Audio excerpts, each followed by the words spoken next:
We're at Mile High Stadium in Denver, and already they're coming to the ballpark. They're about 100,000 behind a year ago, but don't worry about it. They're going to draw over 4 million this year. Stay with us for exciting baseball coming your way in a moment. This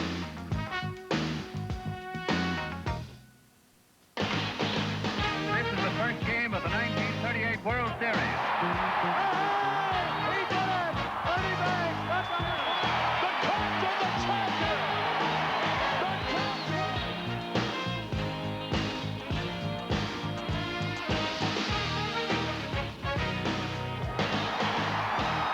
Chicago Cubs baseball on WGN. The Cubs are brought to you by Budweiser, Beechwood aged for a crisp, clean, classic taste. Buick and your better Buick dealers, the new symbol for quality in America. Builders Square, for all of your home improvement needs, we'll get you squared away. Buy Pepsi, be young, have fun, drink Pepsi.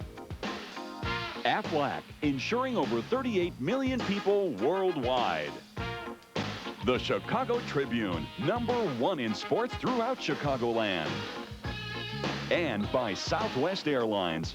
Fly Southwest Airlines. It's just plain smart. Value. Caray and Steve Stone.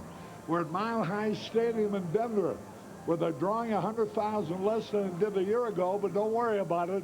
They're going to do well over 4 million again. And Harry, I think this game is probably going to take 4 hours. These are the two worst pitching teams in the National League. Colorado at 5.76 ERA, the Cubs at 6.26, and it's Harkey against Banks tonight. Yeah, listen, though. You know, Colorado, only in its second year in professional Major League Baseball, is tied for second place. I think they've won 6 and lost 6, or 7 and 7. They're at 500. And the Cubs are 3 and 10. We got a long way to go even to catch them. Well, Harry, the Cubs are on the road. They haven't won at home. They've done well on the road, and hopefully more the same here. And, Harry, they got to break out of it tonight. All right, we'll be back with the starting lineups in a moment. Hello again, everybody. Harry Caray with Steve Stone and Tom Brenneman. We're at Mile High Stadium. Here's Pepsi presenting Tom Trebehorn's starting lineup. Tonight of Rhodes in center. Sandberg at second, Grace at first, May in left, Sosa in right, Wilkins catching, Buechele at third, Dunston the shortstop, and Willie Banks, who's won 1 and lost 2, will be on the mound. The defense for the Rockies, Hojo Johnson at left, Ellis Burks in center, and Dante Bichette in right. Hayes, Weiss, Mejia, Galarraga around the infield. Mike Harkey, ex-Cub, whose record is 0-2, is on the mound. And Joe Girardi is behind the plate. And the umpires are Larry Vanover at the plate, Gary Darling at first, John McSherry at second, and Ed Montague is at third. A lot of empty seats at the moment, but I can see a bus is just coming into this parking lot. So it can be very close to a full house. You know, boy, oh boy, Steve, look at the leading hitters. Ellis Burks leads the league, Dante Bichette is second. And almost in every offensive category, you'll find a Colorado Rocky. Well, Ellis Burks has been a revelation for them in center field. He's given them something they didn't have last year when Alex Cole played center field, and that's a steady defender out there, not to mention the fact that he's hitting everything in sight. And Andres Galarraga off to another great start. As you take a look at Mike Harkey. Mike Harkey's been out 3 times. He has 3 no decisions. The Rockies have won 2 of the 3 games that he's started, and he's gone at least 5 2/3 innings in every one of his starts. Now, I talked with Mike before the game. I asked him if he's doing anything different than he has in years past. He said that his arm feels a little stronger, and he said he's been clocked at 92 miles an hour this year, and that's a little harder than he threw when he was a member of the Cubs. This is a ballpark, as you know, that you have to keep the ball down, especially to the right-hand hitters. 333 down the line and left, 366 to the power alley, and between those 2 figures, the ball just rockets out of here. And Harry, in 9 games at home, the Rockies have hit 21 home runs. Last year in the first 9, they hit 12 home runs. So this is an offensive-laden team. Now, this is a mixture, the reason for all the home runs, the light air in Denver, and the atrocity of pitching ability on the part of the opposition. Well, both teams have really struggled in the pitching department. The Rockies second to last in pitching. Last year they were last in the major leagues. Their team ERA 5.76. The Cubs last in the league, a team ERA of 6.26. Now, I know the Cubs are going to get better. I don't know if the Rockies will get too much better in the pitching department. You know, before the game, Mike Harkey's lovely wife, Nicole Harkey, sang our national anthem while Mike was warming up down in the right field corner. So the game now is ready to start, and here's Tuffy Rhodes, who is first 3 times up the opening day of the season, hit Doc Gooden for home runs. 3 straight home runs. Hasn't had one since. A total of 4 RBIs, hitting .273. One of the big additions to this team, Walt Weiss at shortstop. He was with the Florida Marlins last year, and he can pick it at short. Fastball a little bit low. Charlie Hayes playing shallow, coming in for the bunt at third. Weiss at short. Mejias at second. And out Andres Galarraga, the first baseman. What a year he's having again. A little bit outside. 2 balls, no strikes. Harkey 6'5", 27 years old, 235 pounds.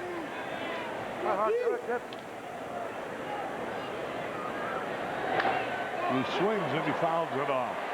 Swung at a 2-0 pitch. And a lot of room to hit it in right field. It's 370 down the line. It's 400 feet to the power alley. 423 to straightaway center.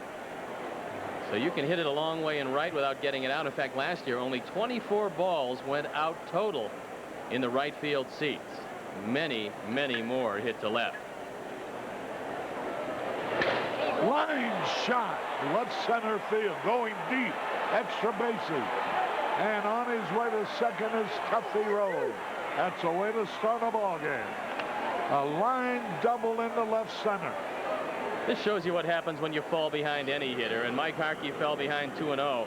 He threw 2 straight fastballs. This one, although on the outside corner, wasn't a particularly good pitch to Rhodes as it was down, and Tuffy drills it his second double of the year, and a good way to start the ball game in a game that figures to be high scoring.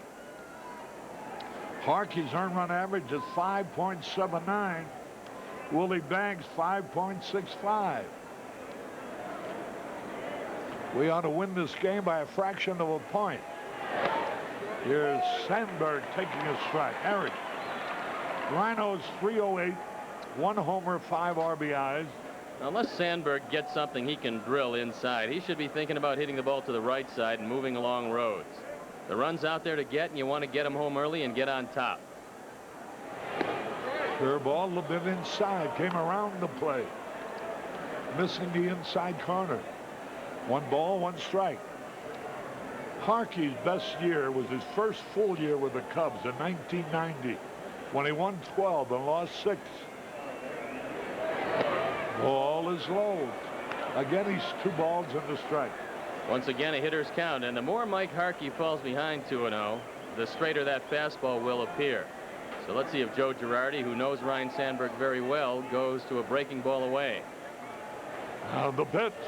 Fastball, ground ball, right field. Base hit, the first run of the ball game. It'll score without a play.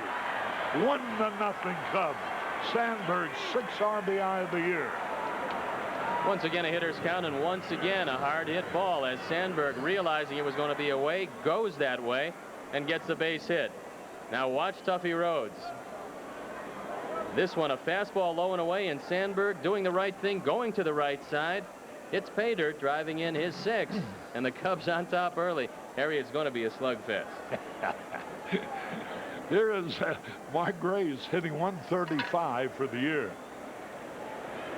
Curveball is high, and Harkey is struggling. Now he has made 3 starts. He's pitched 18 2/3 innings, allowed 23 hits, more than a hit an inning. Fastball outside. Normally in this situation, you would think that you'd go for the hit and run. Usually you don't see a hit and run on a 2-0 count because the pitcher really has to come to you and come to you with a pretty good pitch. This is a third straight hitter Harkey's fallen behind. If he continues to do that, it's going to be a very short night for him. Sandberg dived back. There's the cat at first base. Andres Galarraga, a fine fielder, a big man. 245-pounder. Ball is high. All right, now let's if he wants to walk you, let's take a strike. Well, Mark Grace, I don't believe, is going to be swinging 3-0. A right-hander maybe because of the short porch, but a left-hander usually taking 3-0 in this part. Ball 4. 3 men in a row are on base. 1 run to score. Rhodes has crossed the plate. Sandberg at second. Grace at first. Nobody out in here. Derek May. Remember the first man to hit the home run in the right field bleachers was Dwight Smith. And he really crushed that one. The Cubs last year. The first man ever to hit the right field bleachers in his ballpark in the major leagues. Runners at first and second. I see where Dwight hit a homer with a man on to win a game for the Angels. He's doing a pretty good job for the Angels. Well, he could hit. There was no doubt about that. In there, a strike call.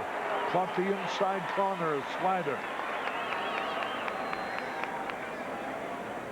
Runners at first and second. Derek May digging in. Line drive. If it's still, it goes foul. Boy, that ball just kept hooking. He really creamed it. It was a Harkey changeup, and he's not happy with himself. He got that ball up. Derek May broke his bat and just missed a double, which would have scored at least 1, possibly 2 runs. So now behind 0-2, Joe Girardi going out to the mound to talk with Mike Harkey. This is the first man he's been ahead of, but Girardi doesn't like the location of the last changeup. Mike Harkey said, "Do you think my stuff is all right?" Girardi said, "I don't know, Mike. I haven't caught one yet."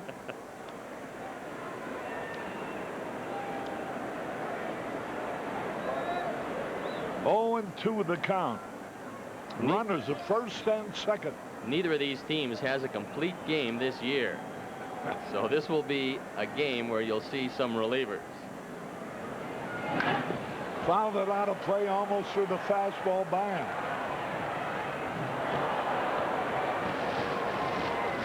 Well, the guy on the left looks familiar. I don't know about the lady on the right. Right, listen, that's me. Eat your heart out. That's a somewhat younger Harry Carey. Look at that black hair, I thought boy. you were born with silver hair. You know, again, he fouls it off. Remember Don Hill, a veteran announcer. He's broadcasting now in Tacoma, Washington. He sent me this old story. The girl there is Cynthia Ann Kinward, Queen of the Cardinals Radio Appreciation Day in 1952. Good-looking girl. Line drive, base hit. Rolling deep, another run's going to score. Another man on his way to third. Derek's on his way to second with a double. Hey, he had a way to go. May rocketed a double to right. Driving in Sandberg. Grace racing to third. 8th run batted in, and Mike Harkey throws a fastball. Very hittable fastball. That brings Don Baylor out from the dugout. And more times than not, this was the Mike Harkey the Cubs saw when he was wearing a Cub uniform. Mike gave up a lot of hits, didn't walk many people. But here he's getting rocked early by his former mates who are showing him very little, if any, respect. And Baylor's out there. He doesn't want to go to the bullpen early because he has been wearing out that bullpen. You know, I'm looking around at all the empty seats, and it's unusual on a Friday night with the Colorado team in second place, trailing the Giants only by 1 game. But isn't there a basketball game in town? Well, I wanted to give you some best wishes and salutations from Jerry Sloan, who I talked to before the game. And, of course, he is the skipper of the Utah Jazz. They're in town to play the Nuggets. And he said to say hello to you. Good. Wish I'd have seen him. He looks great. And he's got a team that Looks like they're going to play San Antonio in the first round of the playoffs. Runners at second and third, the infield in. Sosa, broken back, ground ball, the runner will have to hold. Oh boy, Sammy busted his bat, and Weiss threw him out. The runners had to hold in second and third, and now they'll probably walk Wilkins, a left-hand hitter. And let's see. Well, you expect from Sammy a little different at bat. He was ahead 1-0, the pitcher's struggling. You know, all you need is a fly ball, and with the infield in, you expect him to try to get something waist high or above. Harkey's been throwing a few of those, but he was over anxious, swung at a pitcher's pitch, and tapped it right at Weiss. Now the pitch. Line drive, base hit, 1 run is in. Here's the other man. Watch the throw to the plate. Save! Dante Bichette has a fine throwing arm, but Wilkins bats in 2 more runs. 4-0 Cubs. For Wilkins, his second and third RBIs of the year. Here's an off-speed breaking ball, and it stays up, and Rick Wilkins drives it into right field. And Harry, I was thinking along the same lines with you. I'm very surprised they pitched to Rick Wilkins with a right-hander on deck and Steve Buechele and right-handed Sean Dunston after him. Even though Wilkins isn't hitting the ball, he figures to hit Harkey pretty well, and he did right there, and the Cubs will take it as they jump on Don Baylor's club early, and he's seen a lot of this over the last couple of years. You know, Buechele is not fast. He's a good clutch hitter, but any ground ball that have a chance to turn over 2 and end the inning. As it is now, the Cubs have a 4-run lead in the very first inning. Buechele hitting .341. Fastball over the outside corner. I'll tell you, Harkey, this is 4th start.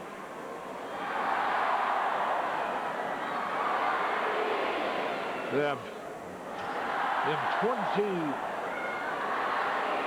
19 2/3. There's a ground ball. Great play by Hayes. And they get him at first base. What a play by Charlie Hayes. And the lack of speed cost Buechele a hit. Hayes threw the ball off balance out of foul territory. Well, this is about as good as it gets at third base. What an outstanding effort by Charlie Hayes. He floats it over to first. Steve Buechele hit the ball hard. Charlie Hayes saves a double and saves Mike Harkey some problems. Now they're going to walk Dunston to get to Banks. And what an outstanding effort by Charlie Hayes, who's playing probably the best third base of his career right now. So Harkey in 19 2/3 innings will have allowed so far 27 hits, 16 runs. This inning is not going to do his ERA any good. Oh, I should say not. There's Don Baylor, who's had his career, his contract extended, and his career here in Denver looking pretty sharp. They like the job he did last year. There's Don Zimmer, former Cub manager, to his left. And as long as Baylor's around, Zim is going to be around. They get along very well, and Zim has the utmost respect for Don Baylor. So here's the 9th man to bat, Willie Banks. Takes a strike off. Banks has had 1 hit in the major leagues, 1 out of 7. 4-0 in favor of the Cubs.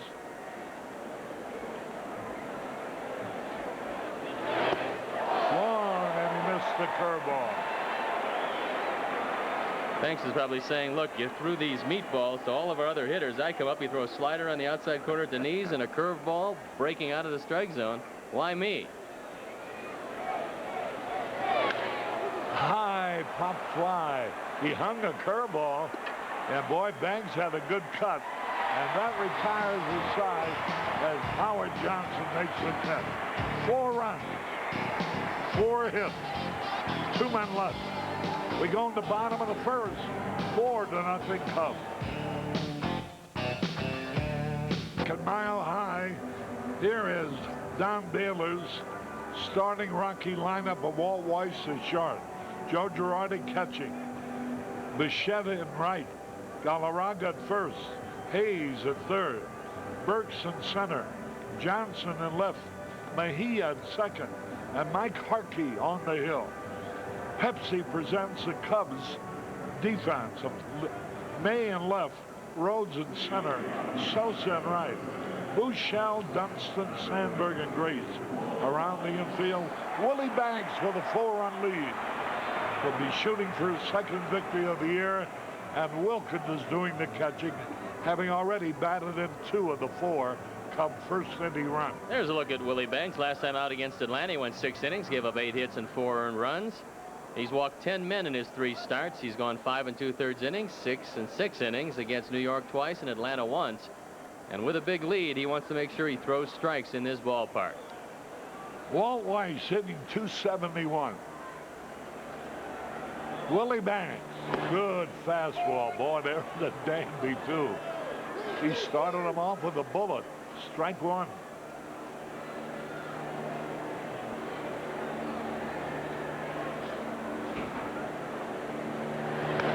Way high.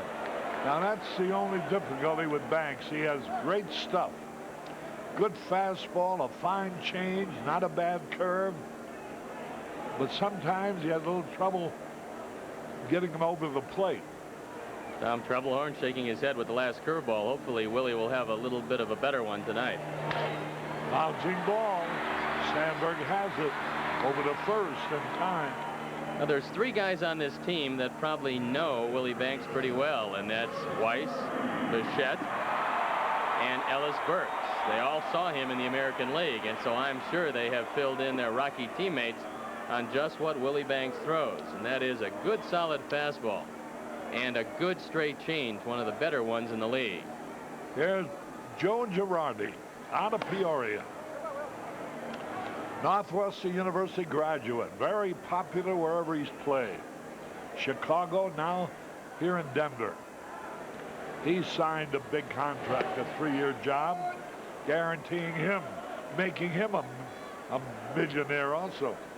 It's a common thing around the big leagues these days, Harry. The average salary is $1.2 million. Now the pitch. After you won 25 games and was the Cy Young Award winner, what'd you make the next year? Well, I was in the middle of a 4-year contract, so it really didn't matter to me. I was making $182,000, was the biggest salary I ever made, and I could have won 80 games and still made $182. Here's a line drive off the bat of Girardi, but Sosa makes the catch.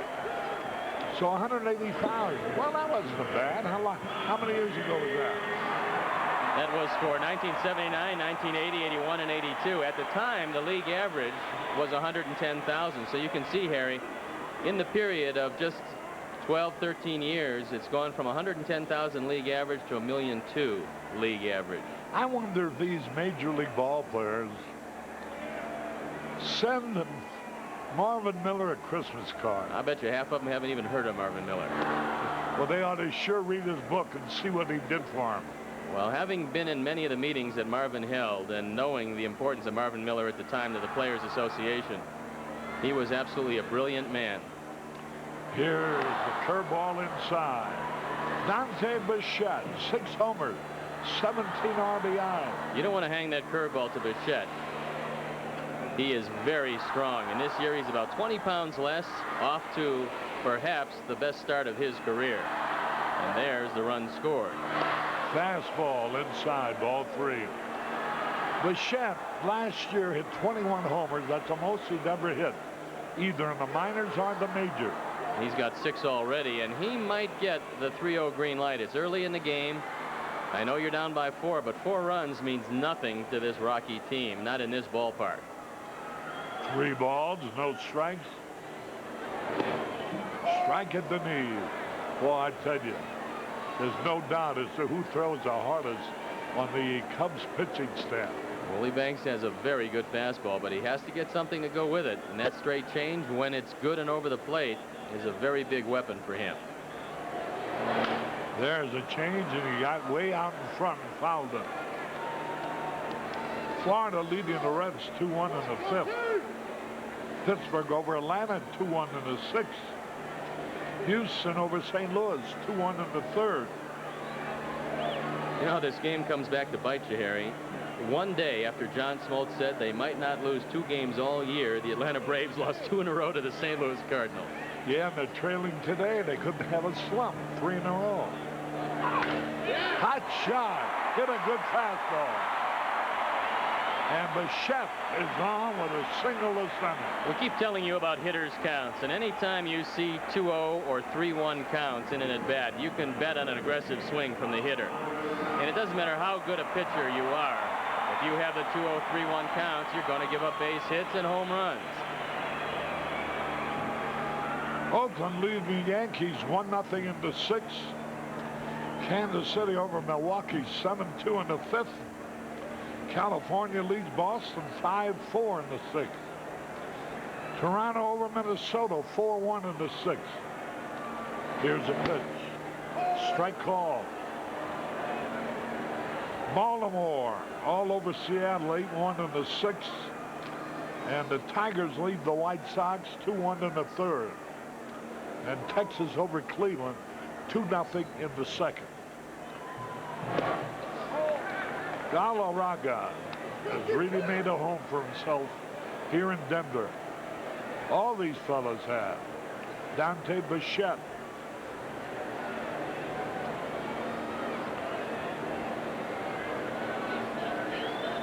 Joe Girardi. Walt Weiss. Charlie Hayes. Ellis Burks has been sensational. And the Rockies have run very well. They're 14-3 in the stolen base department, although this is not a running situation. 2 balls and the strike, 2 out. And here's another hitter's count, and Wick Wilkins out to talk with Willie Banks. Want to be very careful if you go to a fastball here. Galarraga is strong enough to hit it out over the center field wall. He can pull you. He can hit it out in right. And since he opened his stance, he's been a different hitter. And he opened his stance at the insistence of Don Baylor, who was then the St. Louis Cardinal hitting instructor. Line drive to Dunson for the... Oh, wow.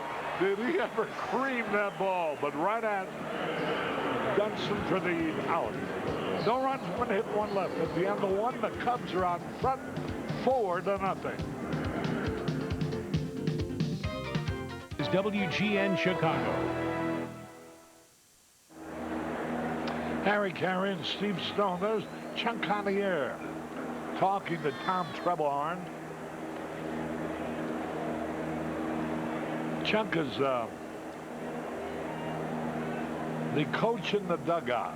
Every manager has one of those who sits next to him and reminds him of something he may not have thought of.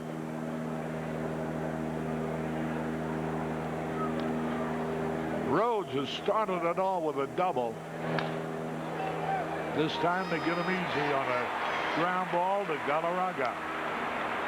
1 away, here's Sandberg. This is a much better playing surface than it was last year. I remember Ray Sanchez making 3 errors the first ball game he played in this park. And even the Rocky infielders were complaining about it. But this year they've resided the infield. They brought in new dirt for the dirt part. And talking with Walt Weiss before the game, he said that right now it's a very good infield and the ball is taking true hops. 1 out, nobody on. Harkey's pitch. Look out, right at his end. Ball 1. Batting average, Ellis Burks of the Rockies, followed by Dante Bichette of the Rockies. Burks 4.69, Bichette 4.14. Home runs, Galarraga was 7, 1 less than Jeff Kent. Ellis Burks has 6, and Bichette has 6. These Rockies are in every offensive category. Runs batted in. Bouncing ball. Hayes backing up. Here's a throw in time. 2 up, 2 down. Well, they tell infielders to play the ball. This time, Charlie Hayes was trapped. He couldn't come in and short hop it, so he had to give some ground. But if you have a strong arm at third, you can give a step or 2 and still get the man out. You see Charlie Hayes giving ground, but he knows right over the top he has as strong arm as anybody except Ken Caminiti at third. but he has enough to gun down Sandberg. Here now is Mark Grace. Walked his first time, fouls it back. Runs batted in. Galarraga's second with 22, one less than Jeff Kent of the Mets. Bichette is fourth with 17. Burks has 14. Fouled it out of play. Multi-hit games, Burks with 9. Bichette with 7. Runs scored, Burks with 17. Bichette second with 16. Boy, they are tremendous. Total bases. Bichette, Burks, and Galarraga. Second, third, and fourth. Fair ball down the first baseline. Extra bases.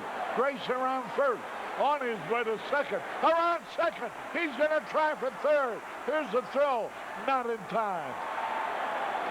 Mark Grace stopped at second base, but he picked up Tony Muser, and Dante Bichette loafed after that ball in right field. If Bichette goes after this ball, it's going to be a double. Now watch it. It's just fair. Gary Darling on the call. And Dante Bichette comes over very slowly after it. Look at this. He slows down. He doesn't believe that Grace is going to third. Tony Muser said, "We're going to test your arm, son." And it wasn't good enough to get Grace. Let's isolate on Mark Grace. He hesitates, but he picks up Tony Muser. And when you pick up the coach, he's going to tell you what to do when the play is behind you. Good base running by Mark Grace. Here now is Derek May.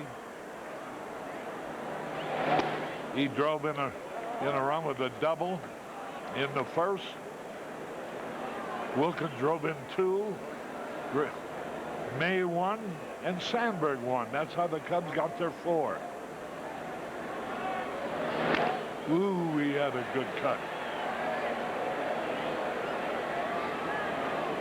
In extra base hits, Bichette is tied with Jeff Kent in the Mets. In slugging percentage, Ellis Burks leads, 980. On base percentage, Burks leads, 536. Boy, that's amazing. And this is an expansion club. Bouncing ball, nice play. There's a throw inside. Great play by Galarraga, went far to his right and threw to Harkey covering to end the inning. 1 hit, 1 left, no run. We go in the bottom of the second, 4-0 Cubs. Harry Caray back at Mile High Stadium where the Cubs are leading 4-0. Here's Charlie Hayes. Fastball is in there for a strike call. Boy, Willie Banks is starting them all out with his bullet of a fastball, and most of the time he's getting it over. Boy, he threw that one right by him. Charlie Hayes had a very good year last year. Hit .305, 25 home runs, 98 driven in. Now he's off to a much slower start, but he is a quality hitter. Woo! Boy, oh boy. You know, Hayes is a fastball hitter, but he got around late on that fastball. And he climbed the ladder against Charlie Hayes. He went higher and higher with the fastball, and this is where you want to throw that 0-2 fastball. You want it up and out of the strike zone. Make it tantalizing, but make sure they can't get to it up there, and the best a hitter can do is foul it back. That time Hayes swung right through it.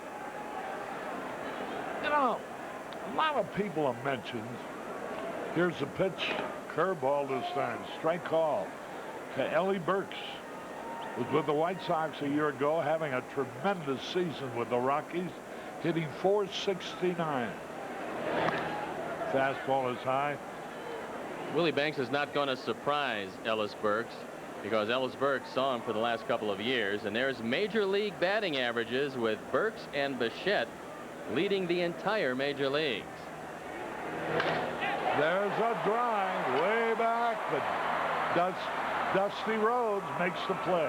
Cub fans, make plans now to attend the Cubs-Rockies series April 29th through May 1st, and don't miss the action when Kevin Mitchell and the Cincinnati Reds visit Wrigley Field May 2nd through the 4th. For tickets to any of these games, call 312-831-CUBS or stop by the Wrigley Field box office. Boy, Ellis Burks really creamed that ball, but hit it straight away to Tuffy Rhodes. Here's Hojo. He's away to a bad start with his new team, hitting only 138. No homers, 2 RBIs. Johnson says he's had a left leg quadriceps problem, and he said it's been bothering him since spring training. And being a switch hitter, he says he has more problems swinging the bat from the left side, although the last couple of days he said he's felt a little bit better. Here's a pitch a little bit inside. Hey, Arnie, see if you can get that shirt. A lot of people says it looks like it's Cuba rather than Cubs across the front. But let us see. Yeah, I can understand how they could get that impression. Well, Harry, if you looked at international competition, it might not be a bad idea to get a few players off that Cuban national team. And if they ever open the gates, you're going to see a flood of fine players come into this country. If I were a Major League Ball club, I'd find a Cuban who I could send to Cuba to get a book on all these young ball players. Oh, they have some wonderful players there. But they also have a lot of the better ones who, here's ball 4. Joe Johnson walks. They have a lot of players who are actually too old now to be signed by a Major League team. But still, they have a lot of great young ones, and I imagine whoever best knows that market's going to have a gold mine. Well, Rene Arocha came out. He was a defector, and occasionally one player will come out. Arocha, a very good pitcher for the St. Louis Cardinals. And there is a lot of talent on that island. Here's Roberto Mija, the star young second baseman. Mija, 5'11", 185 pounds. Only 24 years old. And he's off to a slow start. He's making some young player mistakes at this point, a little over anxious at the plate. But they predict great things for him at second base. They turned it over last year after Eric Young got the initial shot there. But Mejia took over late in the season and looked pretty good. Fouled it back. The count is evened up. 4-0 Cubs. Who pounced on Mike Harkey in the first inning. A leadoff double by Rhodes. A single to right scoring Rhodes by Sandberg. A base on ball to Grace. A double driving in Sandberg by Derek May. And after Sosa grounded out, Wilkins batted in the other 2 runs to make it 4-0. Curveball is a beauty. 1 ball, 2 strikes. Now he has got some power. He hit 5 home runs last year in 65 games, and some of those games he came in as a defensive replacement, so you don't want to make a mistake to him inside. Boy, that was strength against strength that time. He had a good cut at a very good fastball, which is about letter high. Hitting instructor of this team is Dwight Evans, longtime star with the Boston Red Sox, although Don Baylor will harken back to his hitting instructor days and work with some of the hitters on occasion. Curve, there goes a runner there in the center field. So, Hojo Johnson steals second. The throw was wide of Dunston. Probably Wilkins will get in there. Well, watch the hook that misses. A good pitch to throw, but unfortunately Wilkins throws it on the first base side of second. We'll watch it again as Rick Wilkins, I believe, will make his second error of the year. And Harry, Howard Johnson lied to me. He told me that the quadriceps problem was so bad he wasn't going to run tonight. Now, I'm very disappointed. I could see him lying to Tom Trebelhorn, but not to his old buddy up in the booth. Goes to show you how naive some people think you are. Well, he didn't look like there was anything wrong with the leg that time. Now the pitch. Whoa, he struck it out. Then the inning. Mejia tried to stop his swing, but he had gone around.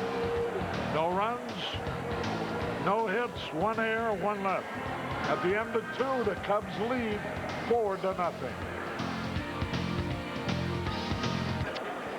Harry Caray and Steve Stone as we go in the top of the 3rd. Pedro Martinez of Montreal leads the National League pitchers in earned run average. There's a ground ball deep shot. Oh, what a play by White. The throw. He is safe. Let's see if he's hurt. I think Sammy's going to be okay, and it looks like Andres Galarraga might be hurt on the left hand. What an outstanding play by Walt Weiss, who has become a crowd favorite here. Diving in the hole, almost getting Sosa at first. And many times you find a first baseman get a hyperextended left elbow on a play like this. But watch it again. What an effort by Weiss. And watch Galarraga as he comes across. He puts the tag on. If he holds onto the ball, Sammy's out. But he doesn't. I don't know if Sammy hit the first base bag. They tagged him, but Gary Darling said he did indeed hit the bag on his way flying over it. So apparently he's safe at first, and that'll be a base hit. I And was we'll keep it going. Gary Darling, Stephen. It looked like he just was going to wave him out when he saw the ball drop. So Sosa's on with it. What a play by Walt Weiss.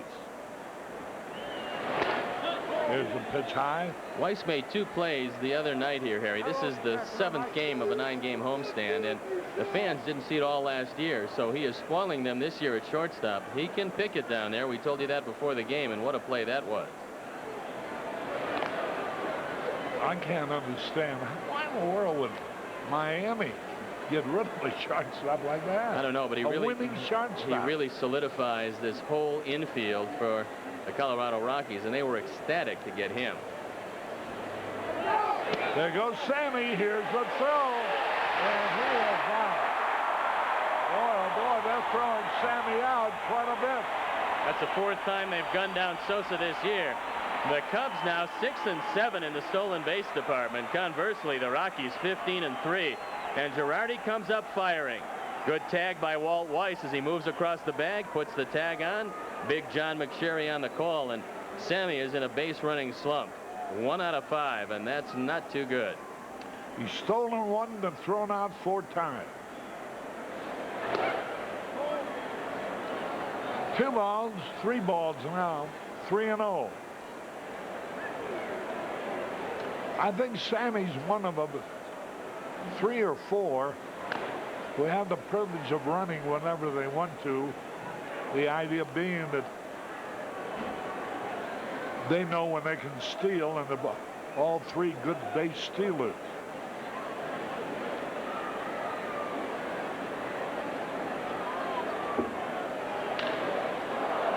Line drive left field. Oh, Joe Johnson, 2 out. And it looks like Mike Harkey has settled down. That's what Don Baylor needs out of Mike Harkey. He needs him to go out there and save his bullpen. The Rockies, like most teams, and in fact worse than most teams, in middle relief, and the more you expose them, the worse it looks. So the starters have got to go 6 or 7, as you see Don Baylor talking it over with his aide-de-camp, Ron Hassey, another former Cub. 1 ball, no strikes. Their trainers are next Cubs. Salati. Dave Salati, yes. And, of course, our good friend Peter Durso. And who was our farm director? Dick Balderson. He's connected with them also. Very much of a Cub flavor on this Rocky team, along with Don Zimmer, of course, and Joe Girardi and Mike Harkey. 1 ball, 1 strike, 2 out. Curveball inside.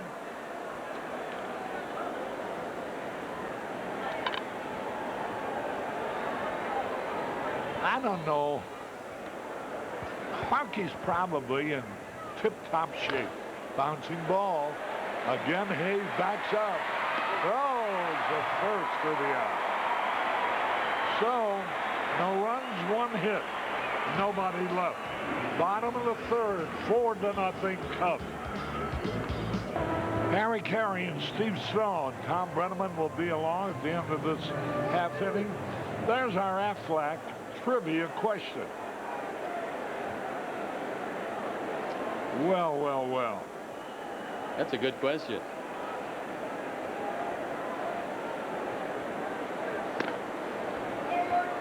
I had a feeling as Bill Stein Okay, and I'll say it's Nate Colbert.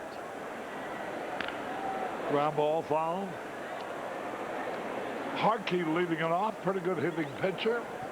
4-0 in favor of the Cubs. And you can save yourself a lot of aggravation if you're Willie Banks by retiring Mike Harkey before you go to the top of the order. So this becomes a pretty big out with a 4-run lead, and Harkey does swing the bat pretty well, but he's in a hole 0-2. Whoa. He brushed them back.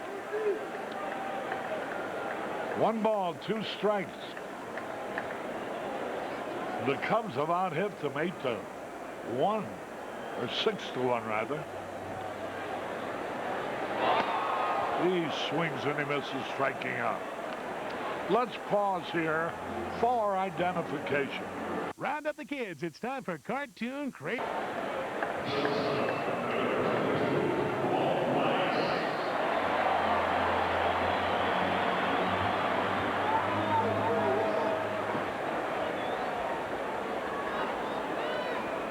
One out, nobody on. Wall Weiss.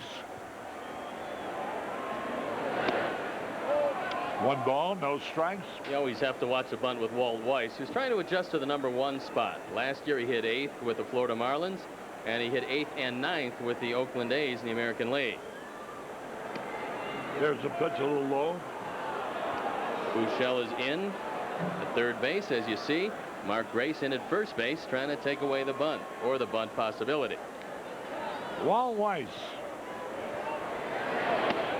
Curve a little low. 2 balls in the strike. 1 out, nobody on.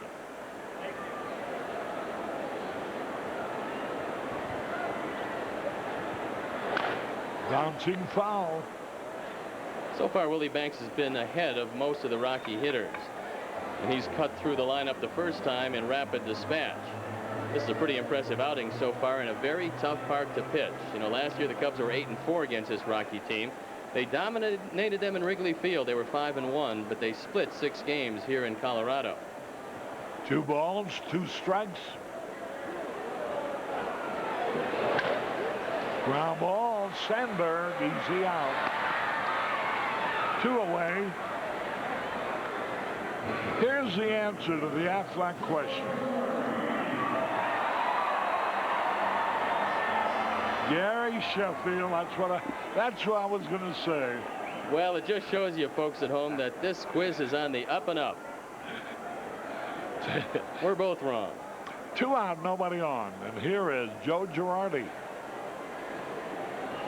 Line hard his first time, right at Sosa for an out.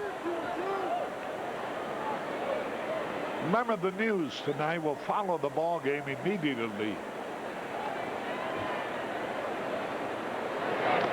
He started a swing. He tried to check, but he had gone around. And that's a good Willie Banks changeup. Girardi has never seen it. Banks has used it very well the first 3 innings. And the better that pitch is, the better his fastball looks. And Banks is throwing particularly hard tonight. Had a cut, fouled it back. 1 ball, 2 strikes. I don't think there's any comparison in the velocity of any Cub pitcher.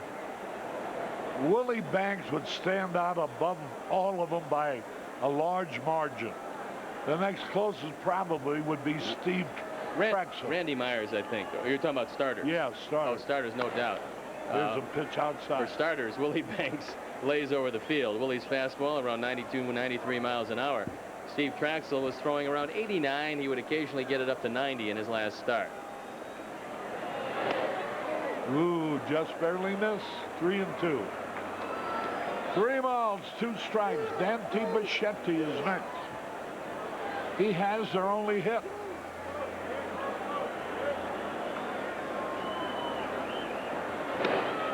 Ball 4. And so that's the first walk. And Bichette, who signaled with 2 out in the first.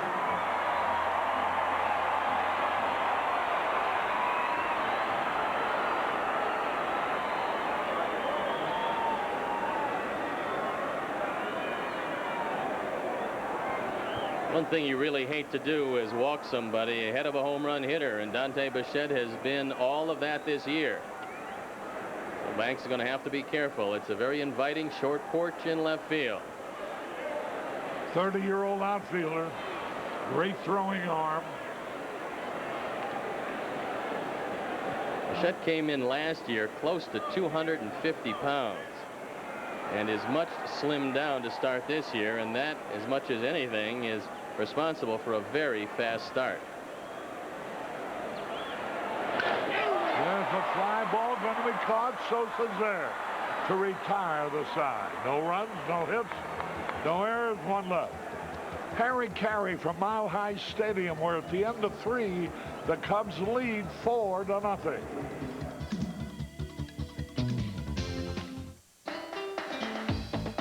Well, the Cubs jumped out to a first inning 4-0 lead. That's where we stand now. And very impressive 3 innings from Willie Banks. Willie Banks is throwing the ball as hard as he's thrown it all year, and he's getting most everything over the plate, Tommy. So far, he looks terrific. Mike Harkey, meanwhile, roughed up for the 4 runs on 4 hits in that first inning. And here's Sean Dunston to begin the 4th. Dunston was intentionally walked when the Cubs scored the 4 runs, sending 9 men to the plate in the first inning. Got jammed there. The roller to short, and Weiss easily throws him out. Well, I think, Tommy, you've seen in the early innings, although Mike Harkey has had some problems, the defense of the Rockies is far superior this year with a healthy Girardi, Walt Weiss at shortstop. They just look like a completely different ball club. Boy, that play that Charlie Hayes made off the bat of Steve Buechele in the first inning is about as fine a play as you'll ever see a third baseman make. Well, there's nothing wrong with the arm of Charlie Hayes. No. He always had a great arm, but the fact that he's got such good mobility to either side set that play up, going well into foul territory, and still had time to get Buechele. Count of 1-1 on Willie Banks. Banks a fly ball into left field to end the first inning. Cubs got RBIs in that first inning against Harkey from Sandberg, Derek May, and a 2-run single by Rick Wilkins. 1-2. Banks swung the bat pretty well, and he looked like he was right on Mike Harkey. So if Harkey hangs one of those curveballs like he did the first time, Banks is going to hit it hard. He looks like he's going to be a decent hitter. Very good athlete. Former tremendous basketball player. In fact, the Utah Jazz are playing just beyond the right field wall against the Denver Nuggets tonight. And Felton Spencer, former Minnesota Timberwolves, 7 feet 1 inch tall. Willie Banks got to be pretty good friends with him as he hits the roller to Galarraga that he'll play, bobble, but get the out at first on the flip to Harkey. And Banks said, hey, see that big guy right there? Felton Spencer said, yeah. He said, I used to take him to the hole. I said, come on now. Banks is all of about, what, 6 feet maybe? Maybe. I said, you never took him down low. He said, oh, yes, I did. Well, Banks was one good basketball player. And I had a chance to talk with one of their guards, Walter Bond, who is a Chicago area product, Tommy, and his uncle, Walter Boom Boom Bond, played for the Cleveland Indians. I remember reading about him growing up. He was one of those guys that would have great springs, hit 9 home runs in Arizona, and then he'd come back north, and they used the disappearing ball when he hit during the regular season. So Walter never really lived up to his potential, but every spring they would write about Boom Boom Bond. And I had a chance to talk to his nephew, who's very happy to be with the Jazz. And he says that they've got a good shot against San Antonio in the first round of the playoffs. David Robinson might have a little something to say about that. And don't forget about the worm. Tuffy Rhodes thought about that one, and he did not go around on the appeal up to Ed Montague. Count of 2-0 now on Rhodes, who has doubled, scored, and grounded to Galarraga. Cubs are in front of Mike Harkey and the Rockies 4-0. We're in the top of the 4th. Nobody on and 2 men are out.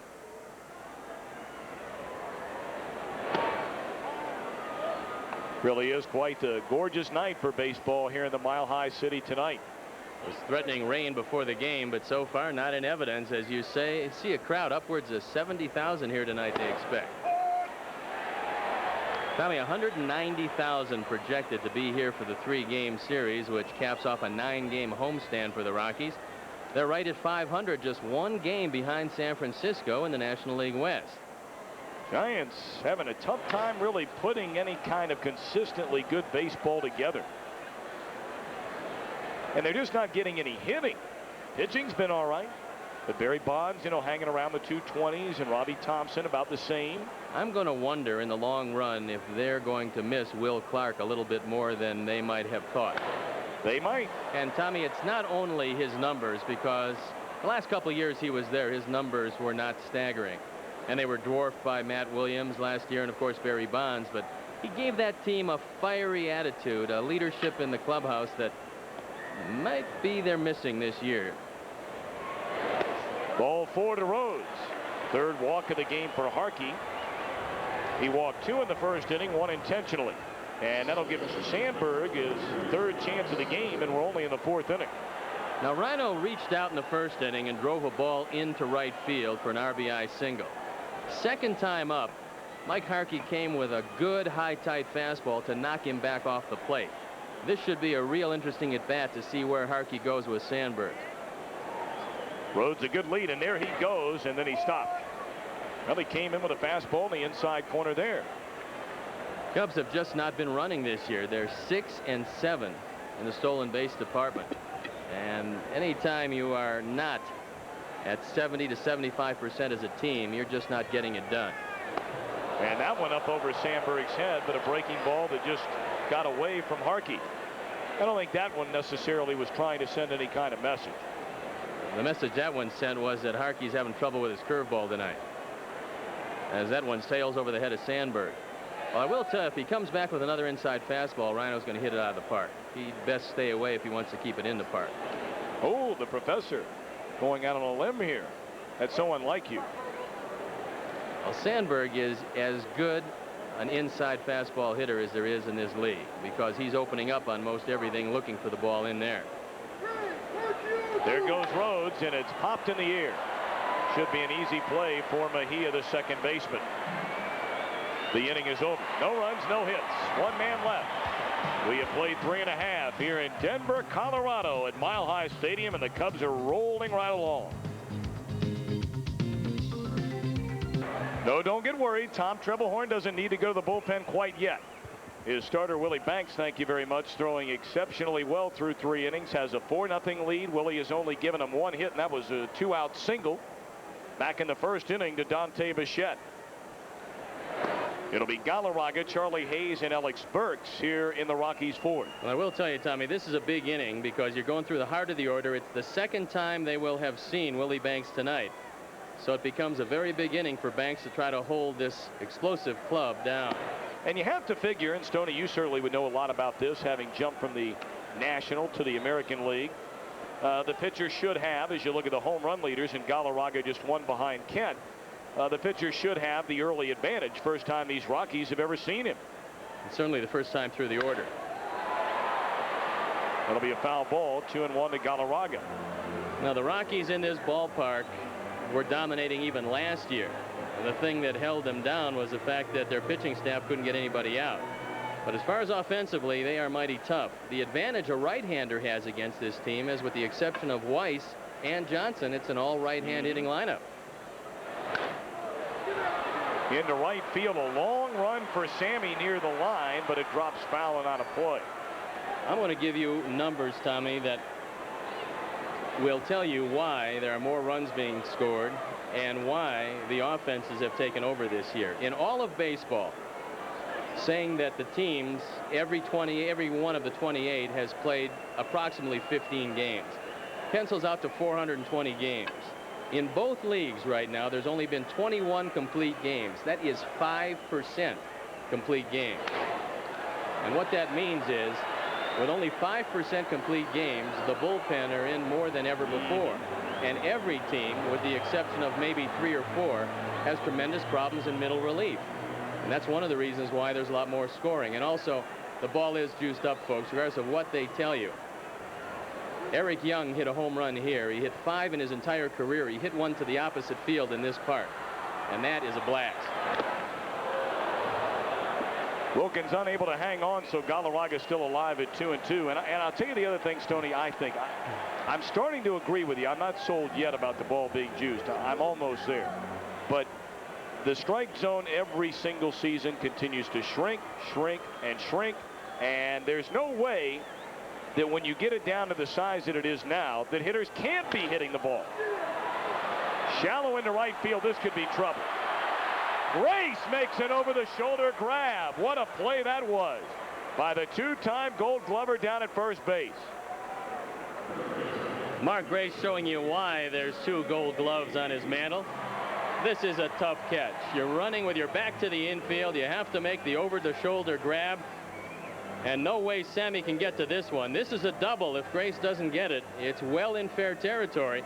Gary Darling there to make the call, but more importantly, Mark Grace there to make the catch. That looked like a former Haven Moses grab here at Mile High Stadium from Craig Morton back in the 70s of Bronco football history.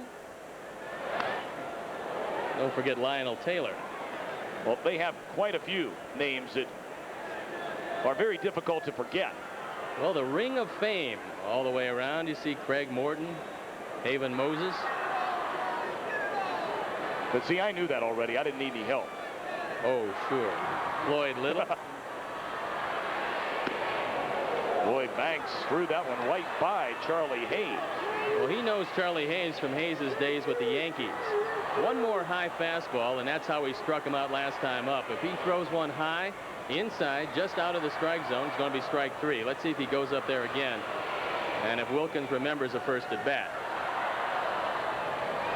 Yeah, he went up there again, a little too high for Charlie's liking. I'd go right back there because Hayes is not catching up with that fastball. You don't want to throw a strike with it, but just a little above the letters, maybe face high inside, and he'll get him. Cubs are in front 4-0 here in the last of the 4th inning. And he came with a high fastball, and Hayes had a good whack at it. And now you've got to go with the straight change. You've thrown him 4 straight fastballs. You have speeded up his bat. Right now he knows how hard Willie Banks throws. And if he can keep that good straight change away, he'll get him. And we'll take a look in at Rick Wilkins, see what sign he's going to give. We'll see if we can read it here.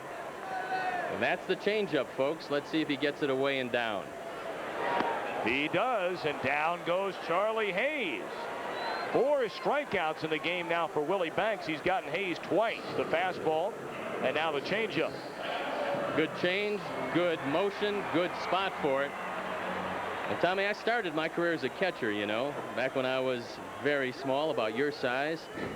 I gave it up, though, after I took 1 foul tip off the throwing shoulder. I said, this place is not for me. Get me on the mound. To steal a Harry line, you short guys always find a way to, you know, make those little jabs. And for a guy who I have to look down on, and I might add rather steeply, that is somewhat of a surprising comment. Ball 1 to Ellis Burks. Well, we know, and I've seen the slips, of course, the tremendous amount of dollars you expend on those elevator shoes you wear. Good looking, I might add. Thank you. Thank you very much. And it's a little low to Ellis Burks, leading the National League in hitting coming into tonight's game at 469. You don't want to fall behind to this guy. He is as hot as anybody in baseball and hotter than most. Got the strike on the outer edge that time. 2-1. Cubs are in front 4-0. We're in the bottom of the 4th. Willie Banks, he has got it moving here tonight. He's only surrendered 1 harmless single with 2 men out, nobody on back in the 1st inning. Fan 4, he's walked 2. Gonna roll. That's a fair ball, and it pulls Grace off the bag.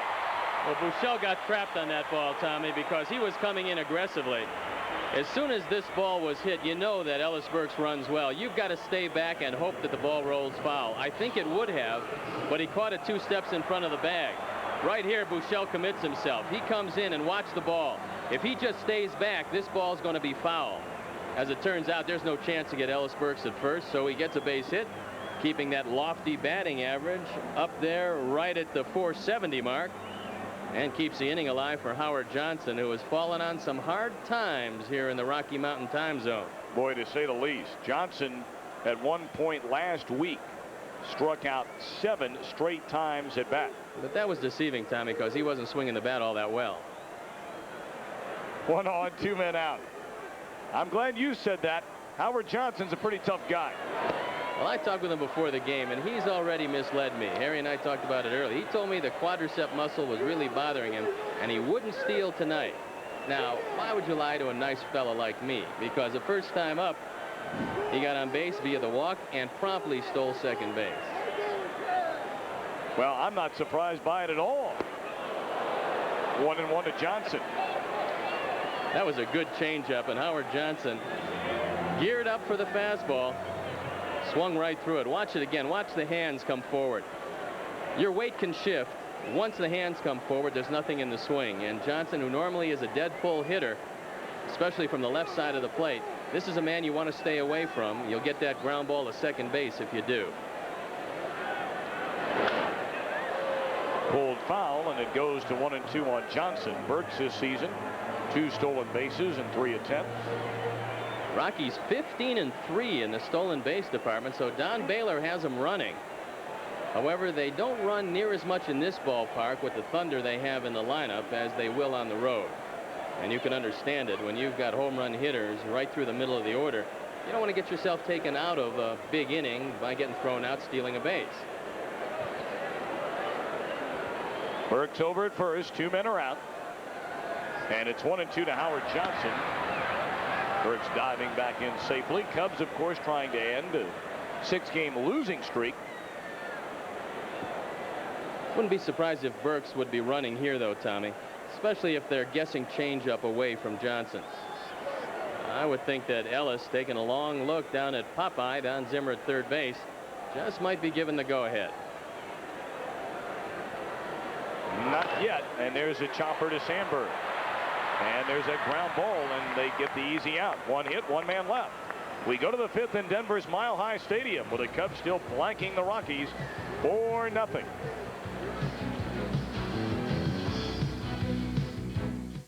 I'm Willie Banks thus far. Florida in front of Cincinnati that game in the 5th inning. Atlanta, could it be the Braves could lose their 3rd straight game? Former Brave Zane Smith pitching that one tonight. Houston in front of St. Louis at Busch. As Mark Grace looks at ball 1 over in the American League. Slugfest at Yankee Stadium, Oakland and New York. And Kansas City laying it on Milwaukee. Milwaukee's been pitching very well early this season. Everybody back healthy. Boston, how about that ball club on quite a roll? Beat Eckersley in the 9th inning yesterday. And, well, Toronto, what else do you expect? That offensive day when they only get 8. So Baltimore leading Seattle late, and the White Sox beating up on Detroit. That game in the 7th inning at Comiskey Park. And one more score to pass along. The Rangers in the 5th inning, and your former hometown team, the Cleveland Indians. Tribe. They say that new ballpark is something else in Cleveland. And they say the new one here, Coors Field, is going to put everyone to shame. Everybody tells me it's a beauty. You know, Mark Grace is now taking the count deep. And when he does that, when he's selective, you know that he's starting to feel much better about his swing. He drew a base on balls the first time up, only his 3rd this year. Then came up with a 3-base hit. So it shows you he's seeing the ball well tonight. And he looks at ball 4. 4th walk of the game for Mike Harkey. Cubs trying to add to this 4-0 advantage. And good news out of the minor leagues at Orlando in AA. A good friend Connie Kowal down there. Kevin Foster, acquired in a trade with Philadelphia for Sean Bosky, pitched a complete game, 1-hit shutout with 10 strikeouts. His ERA 0.69. So seemingly a pretty good deal by Larry Himes, trading Bosky to Philadelphia, getting a promising young right-hander in return. And Bosky threw very well in his only start as a Philly last Sunday against Cincinnati. He got beat, but he went 6 innings and allowed only 2 runs. And he's in that rotation due to the injury of right-hander Tommy Green. Want to note that Derek May had an RBI double, scored a run in the 1st inning, was robbed of another hit on a fine play by Galarraga. He won't get this one. He hit Mark Grace. That was a base hit, but unfortunately it clipped the heel of Mark Grace. So it will go as a single. But what looked like could have been a pretty big inning with runners at 1st and 3rd. Unfortunately, now 1 out. And watch Grace. He sees it, He tries to get out of the way, but it clips the heel, and Gary Darling right on the call. So 1 on, 1 out. And Grace back to the dugout. Sammy Sosa will be the hitter. Sammy has bounced to short. Single, been thrown out stealing. Sammy having a tough time stealing bases here in the early going. He's 1 out of 5. And they've got to get his bat going. They can live without his legs, but that bat in the middle of the order has got to start booming if the Cubs are going to score runs consistently. And in this ballpark, 4 runs is not particularly comfortable. There's no way that the Cubs can sit back and rest on this lead. They've got to try to add to it right here. May, a short lead held by Galarraga, and Sammy fouls it straight back just above our booth. Count of 1-1 to Sosa, who has hit just 1 home run and knocked in 6. Cubs got 4 runs in the first inning off Mike Harkey. RBI single by Sandberg, run scoring double by May, and a 2-run single by Rick Wilkins. Colorado's been shut out on just 2 hits.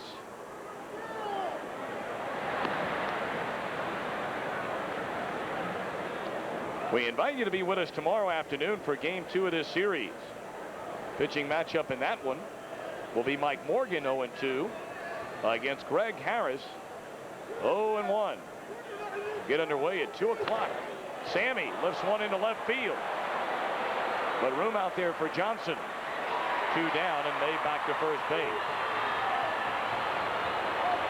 Cubs had the big first, and so far they've stayed right there. It was the biggest inning they've had since way back on April 4th. 6 against the Mets. But so far, Willie Banks is making it hold up. And it's an outstanding pitching performance anytime you can hold this Rocky team down for 4 innings, but especially in this ballpark. Here's Wilkins, had the 2-run single to right field in the first inning. And then he lined hard to Johnson in the 3rd. Rick tripled his RBI total for the season with that 2-run base hit in the first inning. And let's hope this isn't a trend. If you remember last year, Tommy, Rick got off to a terrible start. But as soon as the calendar turned from April to May, Rick Wilkins started to tune it up, and he had a big year. And if you're wondering about the Cub running game, Stoney, that you pointed out earlier, that guy right there, leads the team with 2 stolen bases. And when that happens, you know that you are in trouble.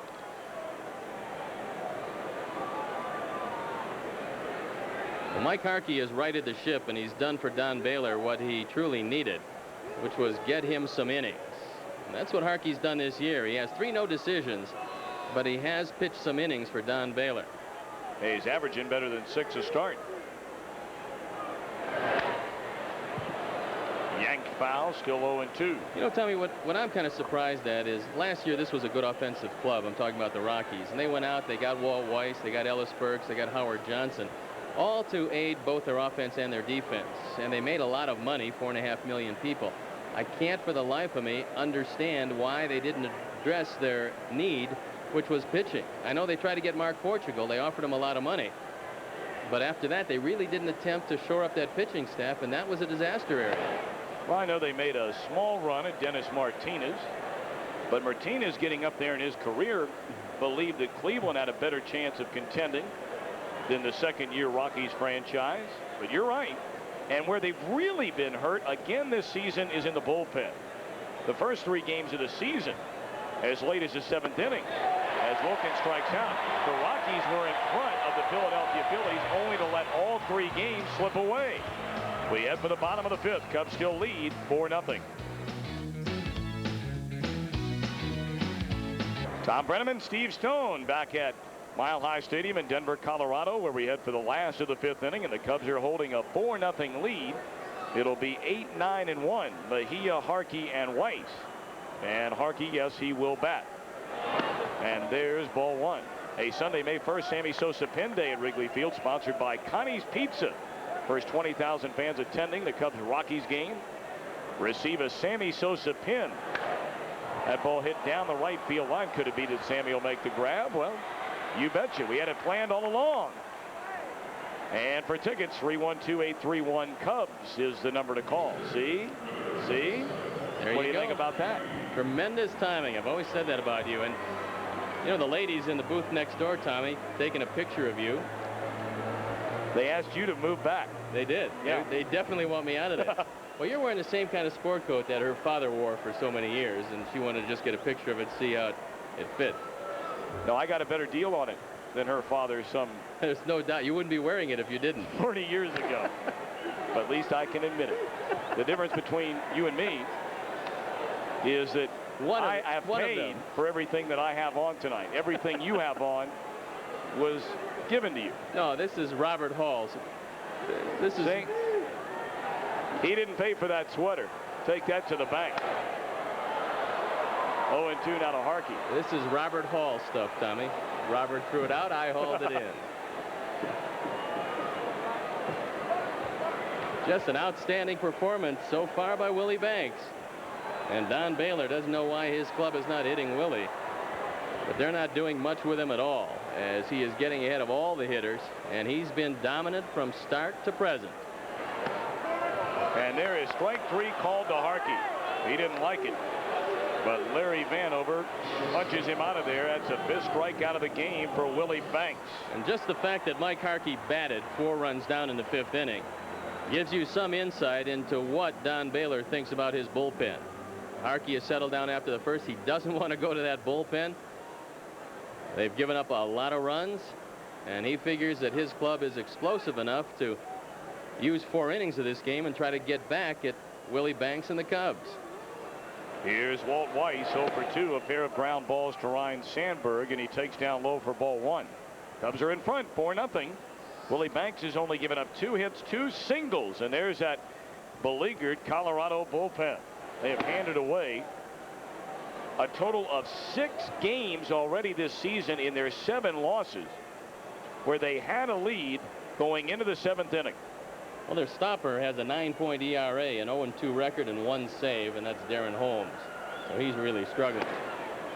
Walt Weiss is really bringing it tonight. He's thrown as hard as I've seen him throw. And Walt Weiss has played for both expansion clubs, and contrasting the 2 crowds, he said they're a good crowd in Florida, but here, he said, they are a great crowd. They love the Rockies. 3-1 to Weiss. And of course, being the rather sarcastic chap you've been accused of being, you asked him, well, if there's expansion a year from now, which team are you going to go to? Well, I figured he's going to make all the rounds. That's what he said. Well, dribbler foul, 3-2 now to Weiss. You have to say that this was one of the better acquisitions, and regardless of what Walt Weiss hits, and he's going to hit around 260, 265, but he's going to give them something they didn't have last year, which is stability in the infield. And if you're going to try to build a pitching staff, you have to have a good middle defense. They've got Girardi behind the plate, who's healthy. They have Mejia, who looks like he's going to get better, along with Weiss in the middle and Ellis Burks in center field. They've improved by 50%, and that's got to help the pitching staff. Hit hard into right field. Sammy not going to catch up with this one. It goes to the wall. Weiss on his way to second base. He's going to make the turn and come to third, and he's going to make it easily. Cut-off throw and right by Sandberg.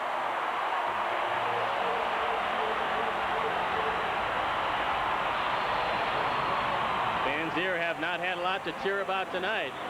And so they are making the most of the triple by Walt Weiss. He gets a fastball right down the middle.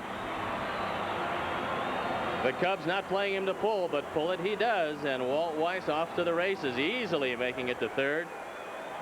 And this is really the first bit of trouble that Willie Banks has been in. And Tommy, we've talked about Willie Banks and that imaginary ceiling he has between 90 and 95 pitches. He's not there yet. But an inning or so from now, he will be, and that's when they have to keep a close eye out on him. All right, a runner at third with 2 men out. 4-0 Cub lead, and here's Girardi's line to right and walk. Ball 1 outside, and this is the man you want to get right here and right now. Because if Girardi's able to get to first base, then all of a sudden it's Dante Bichette and Galarraga and Charlie Hayes. 1-1 to Joe Girardi, who has batted in 5 runs this season. Cubs got 4 runs in the first inning. And it's been nothing but goose eggs ever since. Banks has surrendered 3 hits. He's fanned 5, walked 2. But a 2-out triple to Weiss gives Colorado its first serious scoring threat of the game.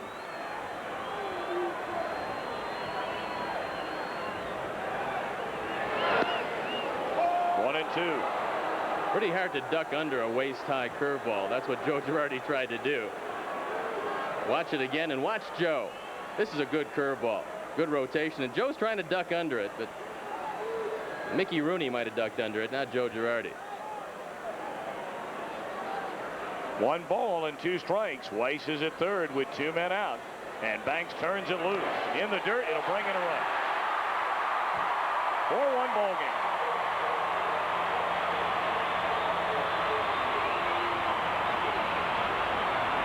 That's a third wild pitch for Willie Banks. And this is how you don't want to see the first run scored. He steers the fastball. And Rick Wilkins, you saw him having the glove turned over. That's not the way for you young catchers to block a pitch. Rick Wilkins shouldn't have backhanded that ball. You drop to your knees, you keep it in front of you, you turn the glove right side up, and you try to block it that way, and that ball just ate him up. Cubs lead 4-1. 2 down, bases are empty, and now the 2-2 to Girardi. And it's on the ground back to Willie. This will end the inning. 1 run, 1 hit. Nobody left. We played 5 in Denver. The Cubs lead by 3. Fast times and fun times along the dotted line of the American Highway. From the creator of Smokey and the Bandit comes the all-new Bandit. Don't miss Bandit Goes Country tonight at 11:30 on WGN Channel 9. Tom Brenneman, Steve Stone back in Denver, where at the end of 5, Cubs hold a 4-1 lead over Mike Harkey and the Rockies. It'll be the latter third in the batting order. Steve Buechele, Sean Dunston, and then Willie Banks. Harkey allowed the 4 runs in the first inning, but has pitched very well ever since. And he gets an easy out. Hey, while we have a minute, our good friend Jim Coffey down in the Cubs ticket office is getting married tomorrow to Linda Coy. And right now they're watching the game in Kankakee, having their wedding rehearsal.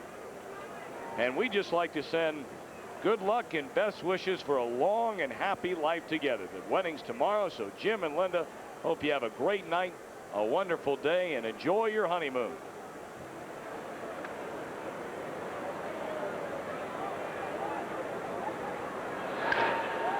Lined into center, and Sean Dunston has a base hit. Sean 1 out of 2. He's drawn a walk. We'd like to also send along best wishes from the crew to a couple of folks getting married, Kelly Bardis and Gil Whitley. So congratulations.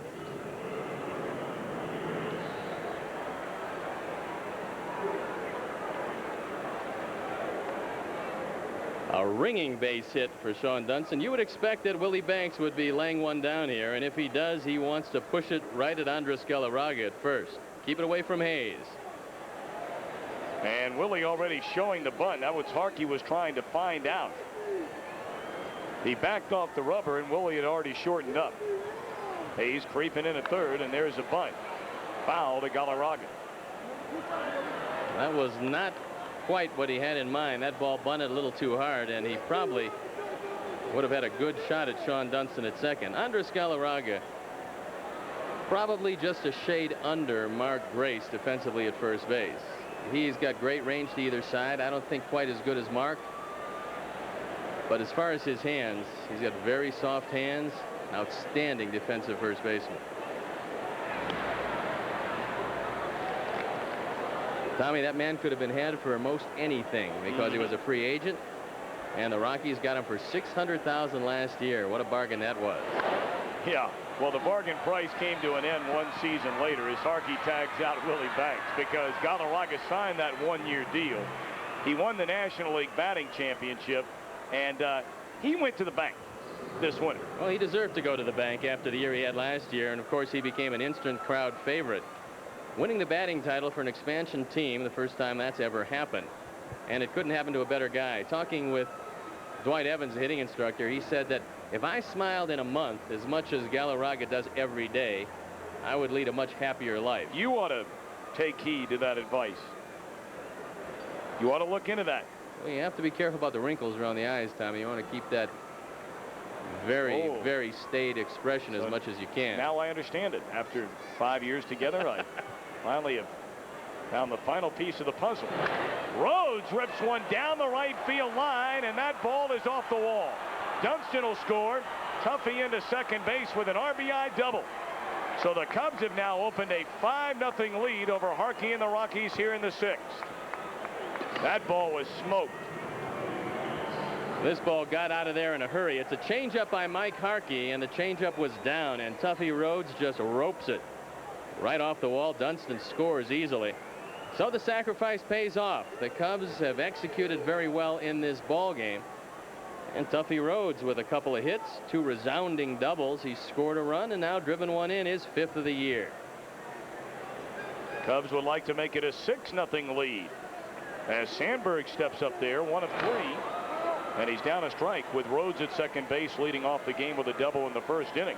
Sandberg singled into right field to bring him home. Rhinos' 6th run batted in.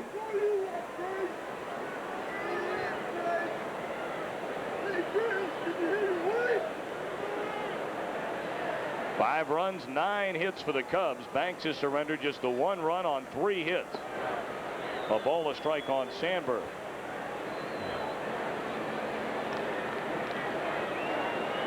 For some reason, no lead feels safe in this ballpark. Very much like Wrigley Field or Fenway Park. You just can never have too many here. And that'll fall over the head of Mejia and bring in Rhodes from second base. Sandberg is second hit, his 2nd batted in, and the Cubs now own a 6-1 lead.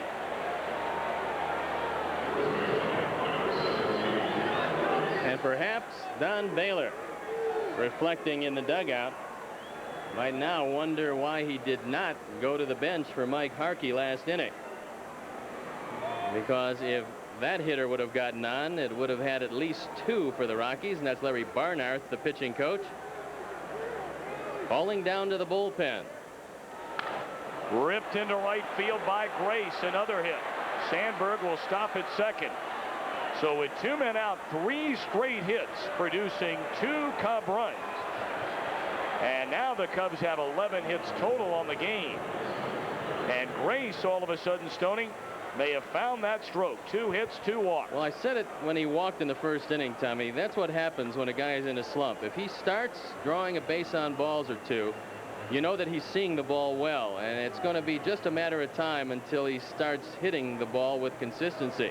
Grace has drawn 2 walks today. He's got a triple and a single to go with it. Larry Barnard out to the mound, a trip that he's made many times here in Colorado. And that's what you'd expect for an expansion club. Very rarely will an expansion club with the pitching talent so thin around the major leagues, it's very difficult to assemble a good pitching staff. Now, the Rockies have some young arms, but they're still a couple years away from the major leagues down in their lower minors.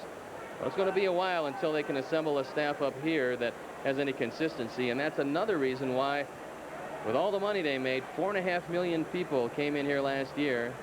It's hard for me to believe they didn't address the pitching problem with the free agency. Derek May down the right field line. Sandberg will score. Grace is being waved around. Here he comes to the plate. He'll make it. 2-run double by May.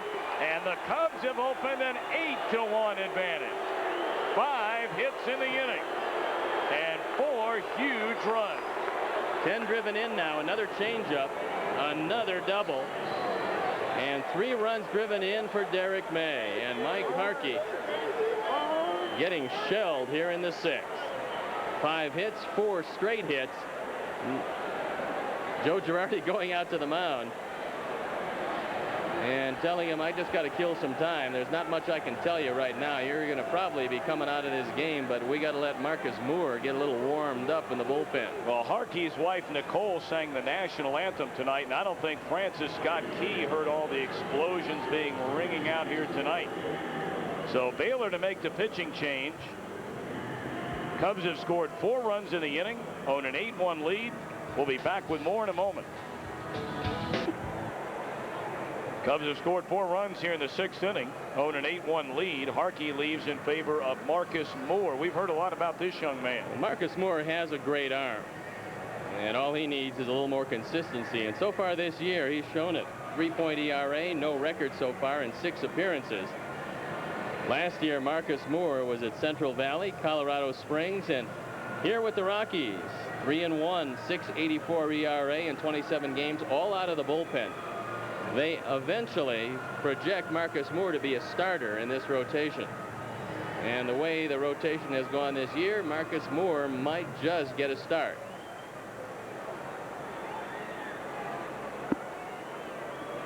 The Rockies' bats have been silenced tonight by Willie Banks. He's only given them 1 run on 3 hits.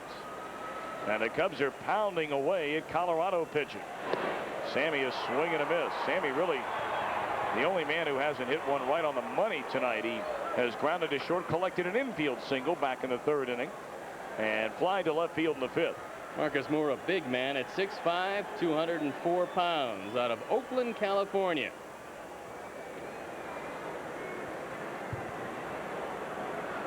Derek May at second base, 2 men out, 4 straight 2-out base hits, cashing in on 4 runs here in the 6th. And that one popped back and out of play.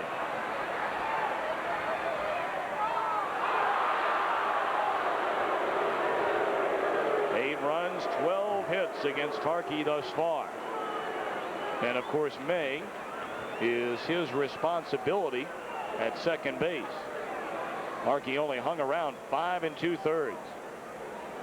He fanned 1, walked 4, 1 intentionally. So I think the 6-game losing streak has a very good chance of coming to an end here tonight. All we have to do is get the Cubs turned around in Wrigley Field. Because on the road, they played well.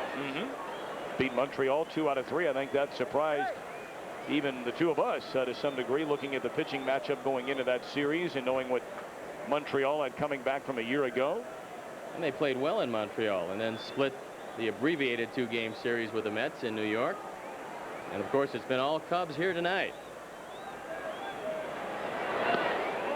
2-2.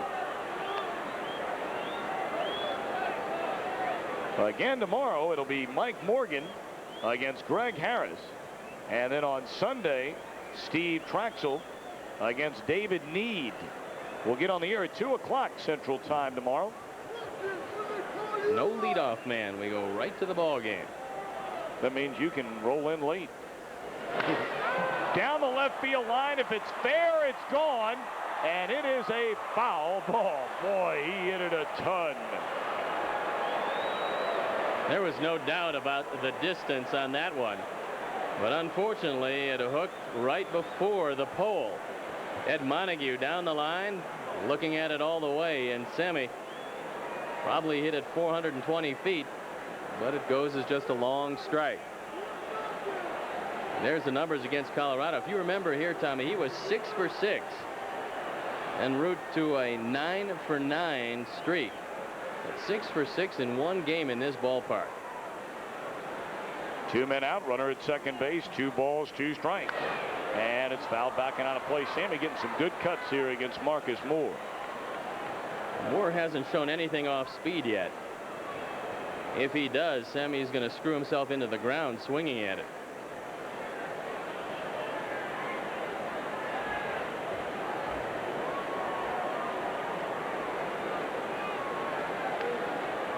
Well, Tommy boy, what do you got to say about that? I think you're right on the money. Now the 2-2 again, and it's in the dirt. Gets away from Girardi and will roll into the Cub dugout, so they'll hold the runner there at third base. Cubs got 4 in the first, 4 more here in the 6th. Watch it again as Joe Girardi goes out to talk with Marcus Moore. Overhand curveball, second wild pitch of the year. No chance for Girardi. As you take a look at Tony Muser, who was out early. Mark Grace was out early today taking some extra batting practice, and a few of his mates joined him out here around 1 o'clock.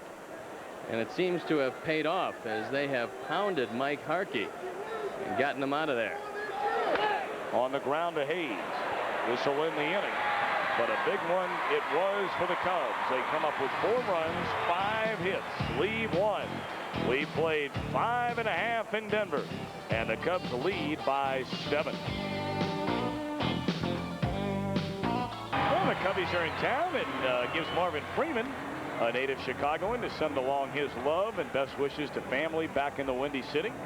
Marvin's 1-0 this year, and he's gotten a start, Tommy, and that's where he wants to be, in the starting rotation. So with 1 start and his 2 appearances, an ERA of 4.50. That 4.50 ERA looking mighty good on a staff that's been battered around for a 5.76 ERA coming into tonight. So you know it will rise dramatically. For some reason, whenever Willie Banks starts a game, with the exception of his last outing against Atlanta, the Cub hitters decide they're going to just pound away on the baseball. You may remember the victory he got in New York. Cubs scored 9 in that one for him, but only 1 against Atlanta in the 4-1 decision back on April the 16th. Hey, while we have a moment, let's step aside for a station ID on the Cubs Baseball Network. This is America's #1 sports station, WGN-TV, Chicago. Want to remind you that following the ball game from here at Mile High Stadium tonight, it'll be the WGN 9 o'clock news as Dante Bichette goes down on strikes. And of course, the sad news about the passing of former President Richard Nixon. Certainly our thoughts and prayers are with his family. Willie Banks with a good high fastball to Dante Bichette. That's one of the worst swings you'll ever see Dante Bichette take. Looked like he was trying to chop some wood. As we'll take another look at it. Watch this one. Not much of a cut there.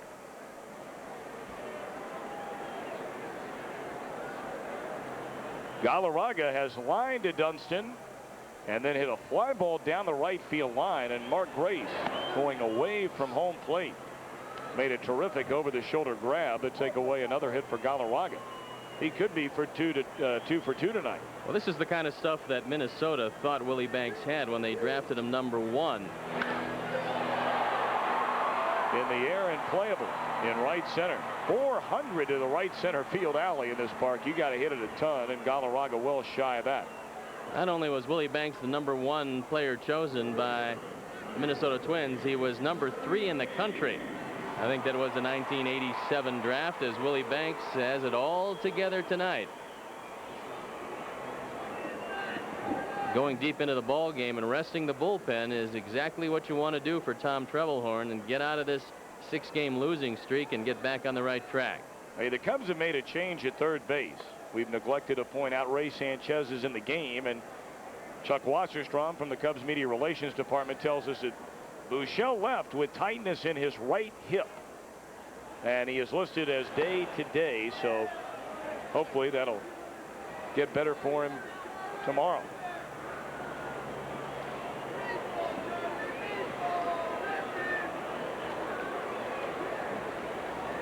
Hayes has struck out twice tonight. Willie has fanned 6, and he's only walked 2.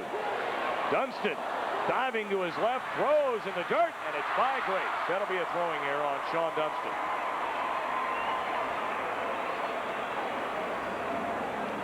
Dunston got up quickly and had plenty of time to cut down Hayes.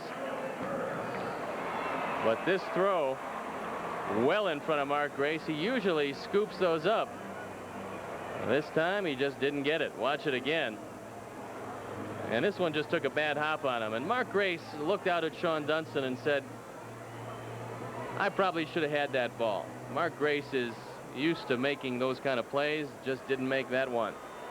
And so far, no ruling. Well, I don't know what the heck they're waiting for. I mean,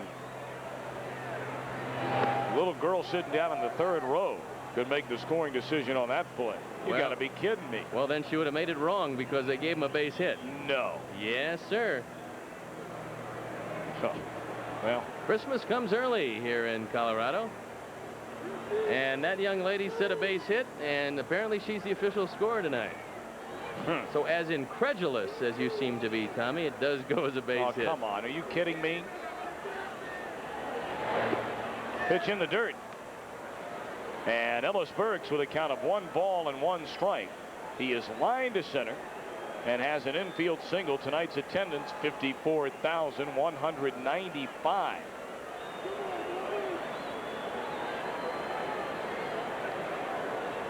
Here's a 1-1 pitch, and it's swung on and missed.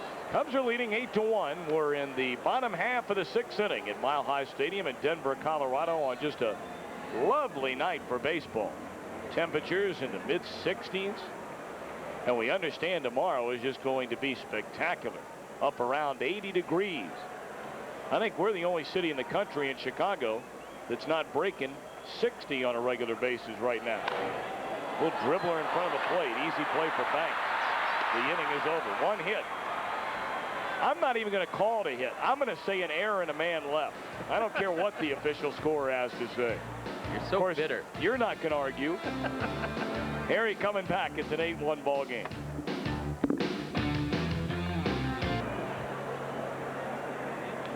Hello again, everybody. Harry Caray with Steve Stone and Tom Brenneman. Rick Wilkins leading it off. Marcus Moore on the hill, a hard-throwing young right-hander. They gave Hayes a base hit. It wasn't an error on Dunson, who made a great diving stop. Here's a line drive. Might get out of here against the fence in right field. There'll be a double to right. So Wilkins, who singled home 2 runs in the first, starts the 7th with a double to right. Rick Wilkins crushes this ball. Fastball right down the middle, and left-handers love it down low and place where they can drive it out over the plate. Nothing for Bichette to do but wait till it comes down, and Ray Sanchez getting his first at bat. Sanchez, who replaced Buechele, at third base, fouls off the first pitch.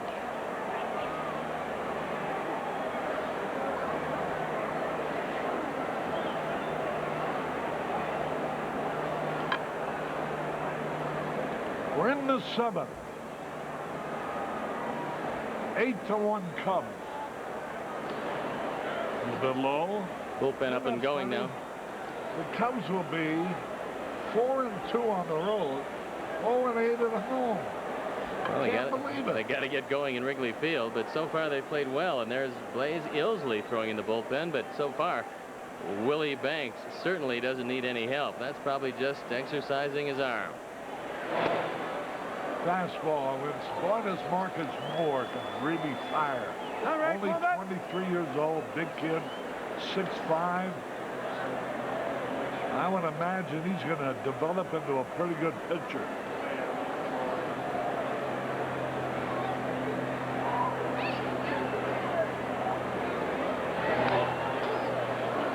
The Cubs now have had 13 hits. The only thing Marcus Moore doesn't have right now is an off-speed pitch that he can consistently get over the plate. But he still is a very young man, and Harry, I agree with you. He's got a great arm. He has a tremendous fastball and a sharp breaking curve, but no changeup to go with it. You know, the Rockies have now averaged, there's a drive foul, over 52,000 a game. Tonight's attendance, 54,195, making their total for 10 home games 521,731. Wow.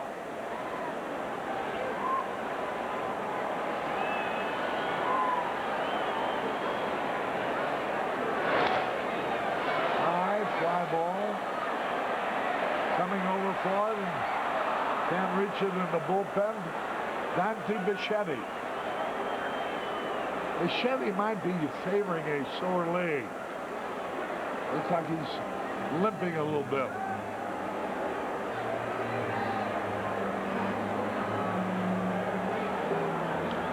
Second game of the series tomorrow. No leadoff man tomorrow. We'll get things underway at 12 o'clock. Or 2 o'clock, rather. Chicago time. Mike Morgan for the Cubs, Greg Harris for the Rockies.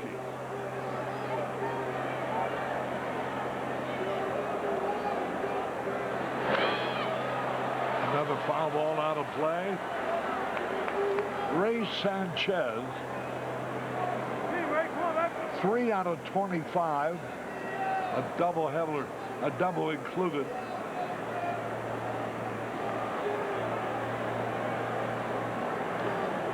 It's 9-11 according to the time here, which means 10-11 in Chicago. And remember, the news will follow. What'd they do, hit him? They did hit him. This one rode up and in on Ray Sanchez, and it clipped him, so he goes to first base. High riding fastball. Got him on the right forearm. He appears to be okay. There's a close-up of 23-year-old Marcus Moore.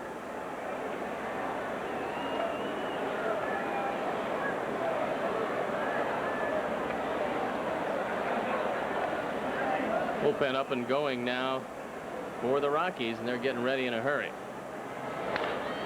Ground ball hit by Dunston. Great play by Charlie Hayes. And he races to third for the fourth out. Boy, a great night indeed for Charlie Hayes. Earlier he robbed Steve Buechele. This time he robbed Sean Dunston. Inside fastball. Dunston hits it right on the button, but Charlie Hayes right there. And with only one play, you can't think about two with Dunston going down the line. The force, and Rick Wilkins doing everything he can to break up the double play. Takes a dive at Charlie Hayes, but he eludes him. Watch Wilkins coming in. Good hard slide and clean by Wilkins. Here now is Willie Banks. He bunts. Beautifully done. Throw to first.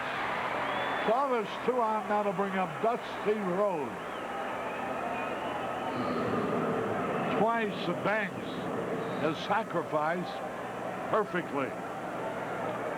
And a base hit now will produce 2 more runs.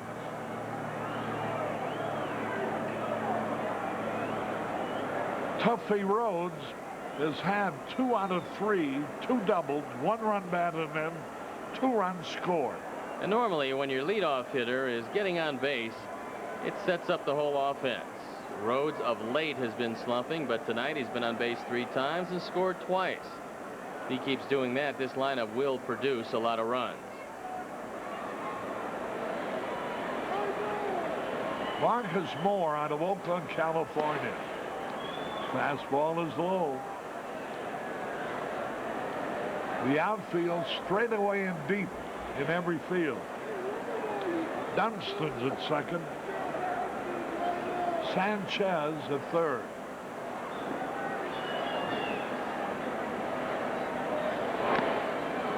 Now the cut fouled it off. 1 ball, 1 strike.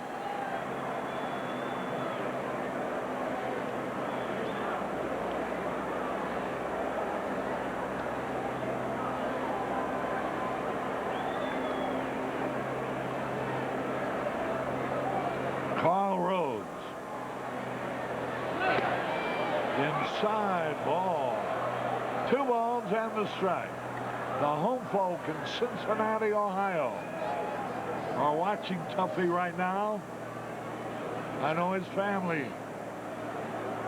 is tuned in. Now the pitch. Whoa, did it hit him? Wild pitch, a run scored. No, I think it did hit him, Arian. It did hit him, so the runner will have to go back, and Tuffy. Well, wait a minute now. Yes, he has been hit by a pitch ball. He didn't realize it himself, apparently. Well, I think he was acting somewhat because this didn't hurt him, and he figured if I can get home a run, I might as well go with it. But it looked like it just grazed the arm, sending Joe Girardi out to the mound one more time. This one skims off the arm. He goes to first, loading the bases for Rhino. Well,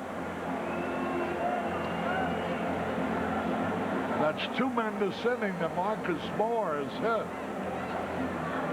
And the bases are loaded.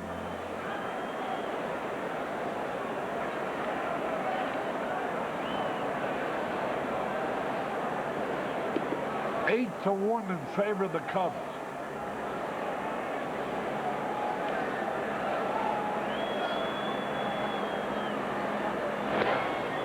Inside, ball one. Cubs last year averaged over 6.5 runs per game against the Rocky pitching staff, but they gave that up against just about everybody, and so more of the same here tonight. Ball two. You can see what this youngster's trouble is. He can throw hard, but not necessarily over the plate. Here's Larry Bernhardt coming out, their pitching coach.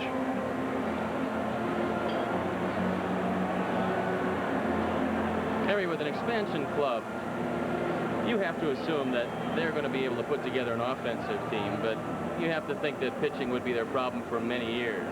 That's right. And that's why the longer you think about Miami, I remember when they first did it, when they signed Brian Harvey, I thought, gee, what a silly thing. They're probably going to use them to get some young ball players in trade them off, right? But they knew what they were doing. They were able to be competitive by having him in the bullpen. It was a high pop foul. Out of play.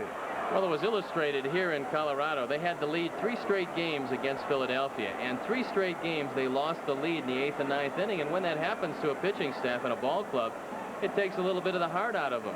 With Florida, when Brian Harvey comes in to save the game, it's saved, and certainly that is a big lift. You know that if you can get to the 8th inning with a lead, more times than not, the game is over. Not the case here in Denver. Here's the pitch. High pop fly. That'll be easy. Bichette in right field to retire the side. So, only 1 hit, 3 men left on base, no runs. We go in the bottom of the 7th, and the Cubs are leading 8-1.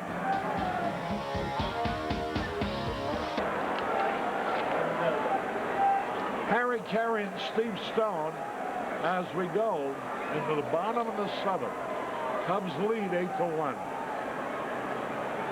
Well, here's some news. Joe Johnson leading off.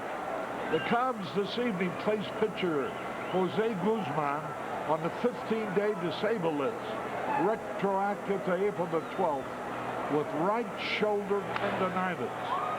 There's a ground ball to Grace, easy out. Hojo grounds to Gray.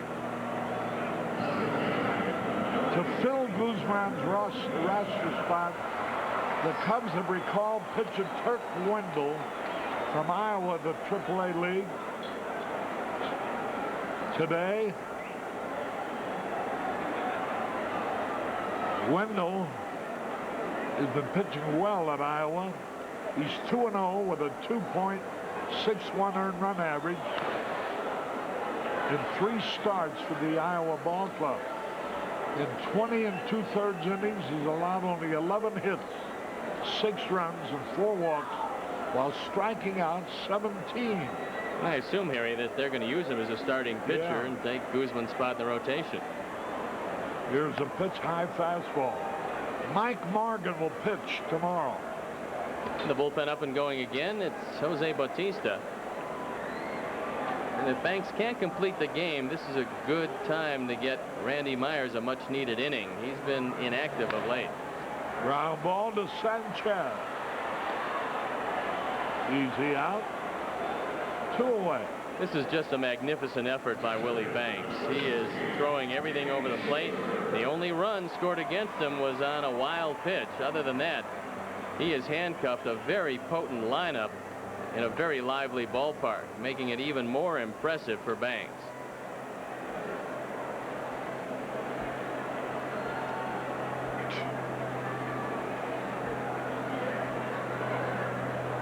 Schaefer, who has replaced Joe Girardi behind the plate for the Rockies. Here's the batter. Hitting .429, but he's only had 7 at-bats. So that means the more he goes to bat, the more that average is going to drop. Well, I would assume so. He had 278 last year, though, but only had 216 at bats. Curveball. Boy, this Willie Banks has really looked supreme tonight. You know, this club has never been shut out this year, the Colorado Rockies. And he came close to doing it. He made a wild pitch, one pitch before he got to third out, and allowing the run to score in the fifth. Bouncing ball, Sanchez. 1, 2, 3. At the end of 7, the Cubs ahead, 8-1.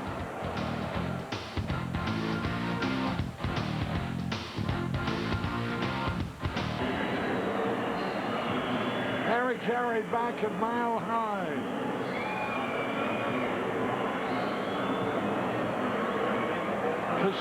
Vinny Castillo takes over at second base. Schaefer's behind the place. And Mike Munoz is the new pitcher. Here's Grace. Munoz 1-1 ERA, 5.68 on for the 10th time. He's only pitched a total of 6 1/3 innings in now 10 appearances.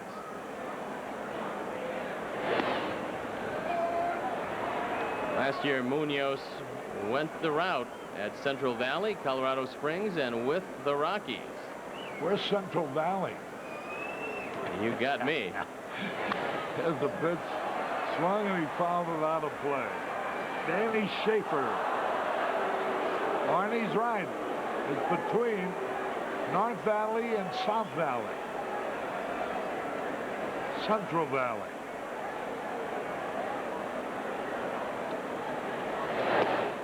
The low, this Munoz throws pretty hard too. He came out of Detroit's organization. 2-1 with the Rockies last year, a 4.50 ERA and 21 appearances. Hey, struck him out. Grace, who's had a good night. 2 walks, 2 hits, and now a strikeout. And he made perhaps the best defensive play of the night for the Cubs, with Charlie Hayes having made several of them for the Rockies at third base. Derek May, 3 out of 4 for the night with 3 RBIs, giving him a total of 10 for the year.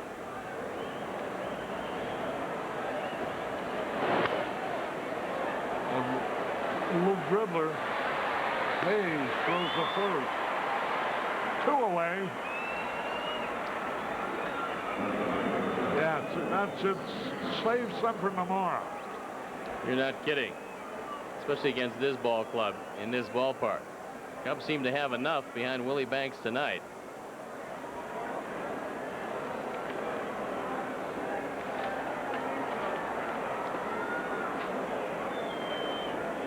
Two out. Here's Sosa, 1 out of 4. Missed the home run by a couple of inches. Right down the third base line. Just hooked off. Bouncing ball, foul. 1 strike and nothing, 2 away.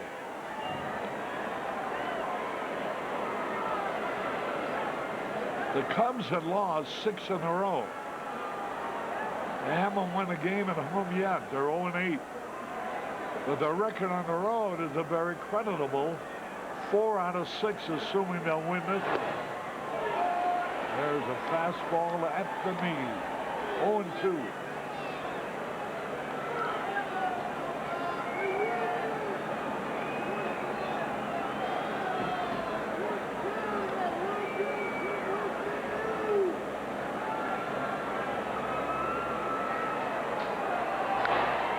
High pop foul out of play.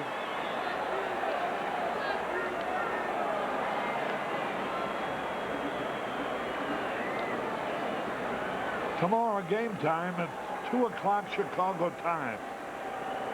Sunday our leadoff man will start at 1:30 Chicago time. There's a drive. Way back. Way back. Might be. It. Holy cow. Over the center field wall. 423 feet away from home plate. And went over the wall. How about that? Sammy Sosa. As far as I think a guy can hit a ball. Had to hit that ball 460 feet at least. That screen out there looks to be about 30 feet high at 423 to the base of the wall. And Sammy just crushed it. He hit this ball as far as we've seen in this ballpark in the 7 games we've seen here. Sammy hitting 455 against the Rockies lifetime. And look how big how tall that screen is in the cleared down screen. It's 423 feet to the wall.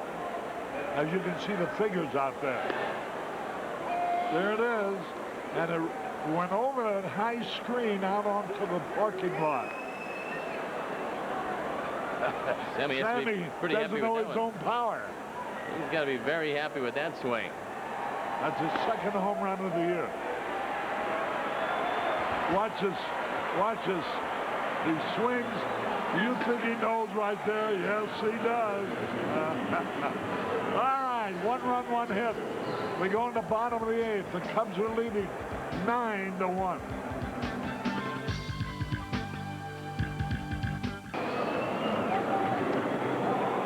Caray and Steve Stone.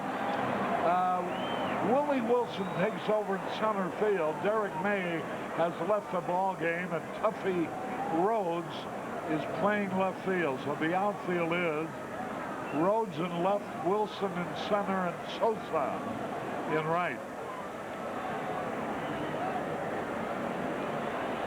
Walt Weiss, who scored their only run. He tripled with 2 out in the 5th. And 1 pitch before, Girardi tapped back to Willie Banks. Banks made a wild pitch. There's a high fly ball going deep in the center. Willie Wilson is there, and he has it. 1 away. Now watch his home run by Sosa. Now watch the center field wall, the high screen. Look how high. Over the screen and on in the parking lot. And the distance to the wall is 423 feet. An amazing home run. 1 out. There's a ground ball to Dunston. Over to first. 2 away. Saturday, April the 30th is Kids Squeeze Battle Day. Every youngster 13 and under attending the Cubs-Rockies game receives the Kids Squeeze Battle, compliments of Ballpark Frank, the official hot dog of Wrigley Field. For tickets, call this phone number. Area code 312-831-CUBS. 831-CUBS. CUBS. Neither team has had a complete game this year, and if Willie Banks continues to throw like he's throwing, no reason why he shouldn't complete this one. Bichette lifts a high fly ball. Will be caught by Tuffy Rhodes. 1, 2, 3. At the end of 8, the Cubs leading 9-1.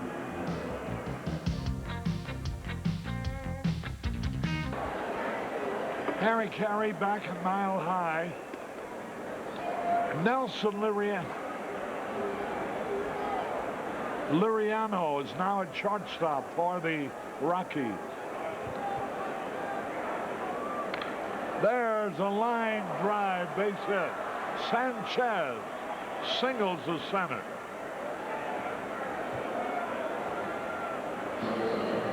Here's Dunston, 1 out of 3. Cubs now have had at least 1 hit out of every position in the batting order, but that occupied by Willie Banks, and he's sacrificed a couple of times. So he's certainly done his job, and what a magnificent performance on the mound tonight. I hope that they allow Willie Banks to finish this game. It looks like they are. Bullinger is thrown down there, but I think he's just getting loose. Here's the pitch outside. 1 ball, no strikes. 9-1. The Cubs have pounded out 15 hits.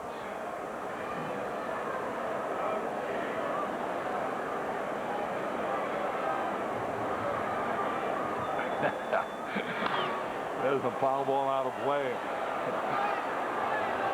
Coming into this ballpark, you fully expect both teams to do a lot of hitting, but you really kind of suspected that the Rockies would do most of the hitting. They lead in every offensive category. Well, that's how dominant Willie Banks has been tonight, Harry, and the stuff that he's throwing tonight is 20-game stuff. If he could keep this every time out, he'd be unbelievable. There's a high fly ball in center field. Ellis Burks makes the catch, one away. Now that ball is pretty well hit, but it's only about 200 feet closer than the one Sammy hit. Well, the thing that set it up for Willie Banks tonight was early in the ball game, he was getting everything over the plate, and he had a lot of first pitch strikes, got his curveball over, showed him a straight change early, and it really set the tone for the entire evening. Well, Willie would like nothing better than to get a base hit. He fouls the first pitch back. One strike to nothing. Willie takes some pretty good cuts up there. I think before it's all said and done, he's going to be a pretty good hitter. Banks, who was with Minnesota last couple of years, swings and he misses. 1 out, 0-2 the count. A New Jersey boy. Still makes his home there. 1 out, 1 on. Whoa, he socked that one, but foul into the left field corner.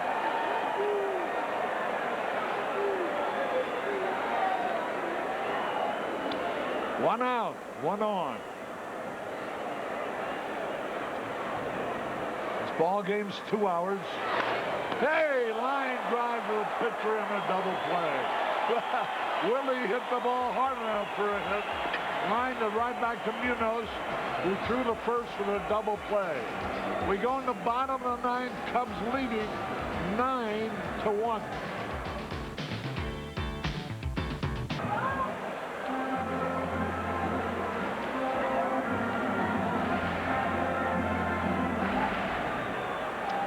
Harry Caray back at Mile High, bottom half of the 9th inning. Cubs leading 9-1. Willie Banks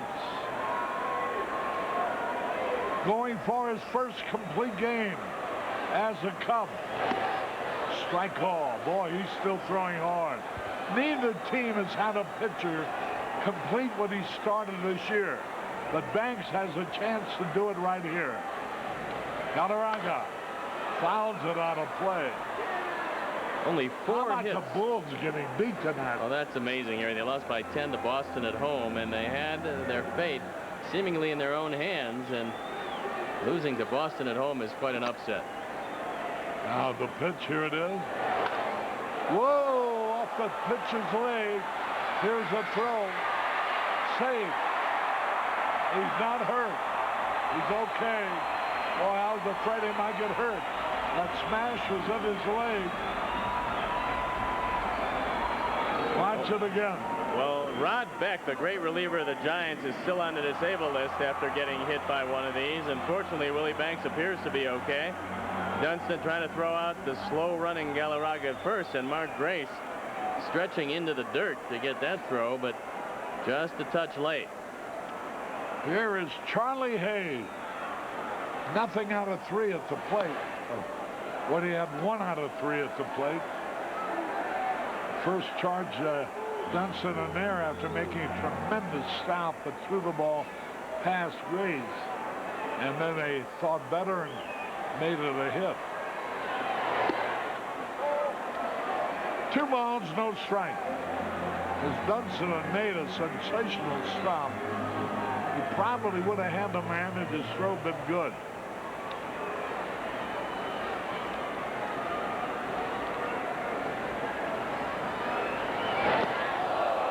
He swings and he misses. Boy, he's had Charlie Hayes missing all night long. Well, a good time for the first double play tonight for the Cubs.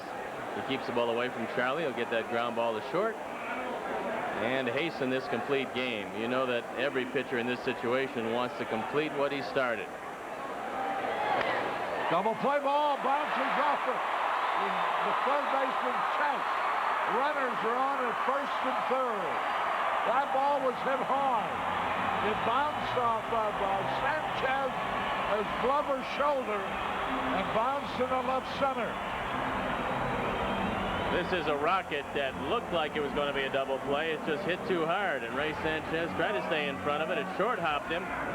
So now runners at the corners, and the Rockies making some noise here in the 9th inning. So runners are on at first and third. Too bad that was, it was hit hard, but it made hard a double play. If Sanchez had come up with it, it was too hot for him to handle. Runners at first and third. And here's Ellis Burks. Curveball outside. Burks had an infield hit in the fourth.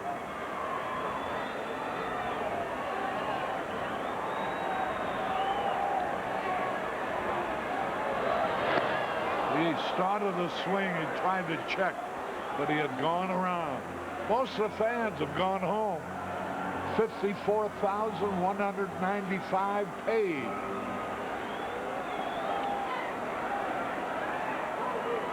Willie Banks going for the first complete game of the year. Wow, what a fastball. Strike two.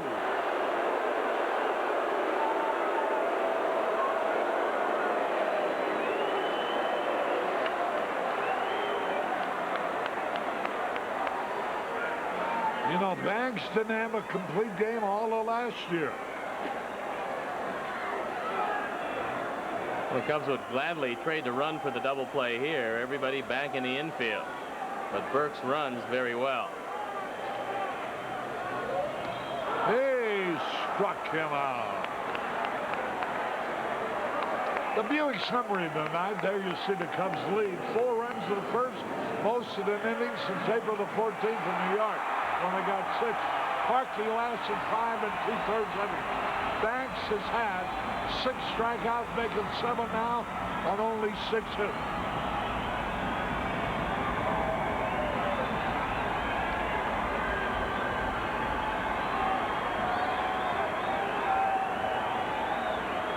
Banks with 7 strikeouts. He didn't have a complete game last year. He's going for his first complete game this year. John Vanderwall, left-hand hitter, you might remember him from Montreal, is in the on-deck circle.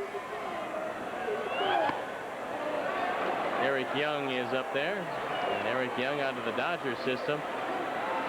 Young, promising hitter, but it has some problems defensively.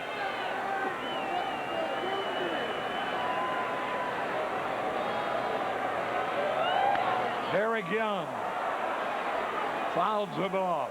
Very speedy. 2 balls and a strike. 9-1 in favor of the Cubs.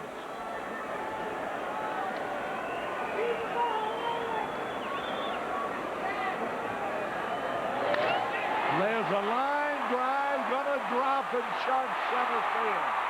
A run is in. Now it's a 9-2 ball game. He looped a single in the short center.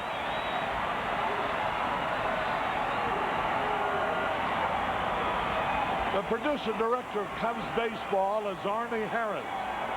Our associate producer, Joe Carneal.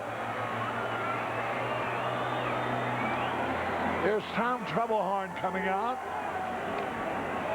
And let's see whether he's talking with Willie Banks. He's going to bring in somebody out of his bullpen. Jose Bautista.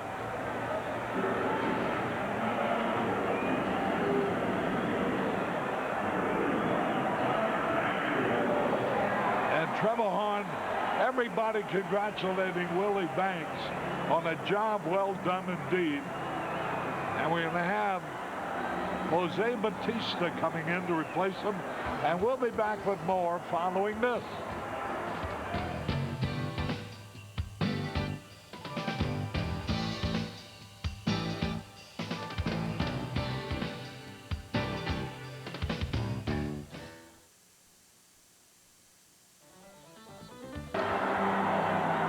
Grabowski, the pitching coach, talking to Willie Banks.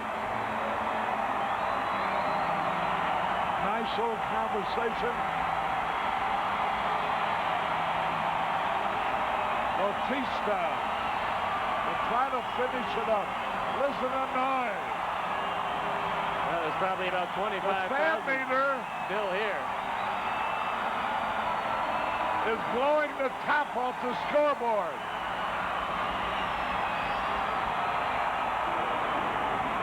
Jose Bautista comes into the game, 0-1, ERA 5.56, on for the 9th time, and he's going to face John Vanderwall. Vanderwall 3 for 11 as a pinch hitter this year, and the Cubs play him straight away. And he used to be with Montreal, of course, played a lot against the Cubs in recent years. Left-hand hitter. Bautista getting set. High pop fly. That'll be easy. Dunston is there. 2 away. Vanderwall on the first pitch. Pop to Dunston. So, Willie Banks did not get his first complete game in the last 2 years. But boy, he certainly pitched a masterpiece. 2 out, 2 on. And here's Danny Schaefer, who bounced out his first time up. 1 strike and nothing.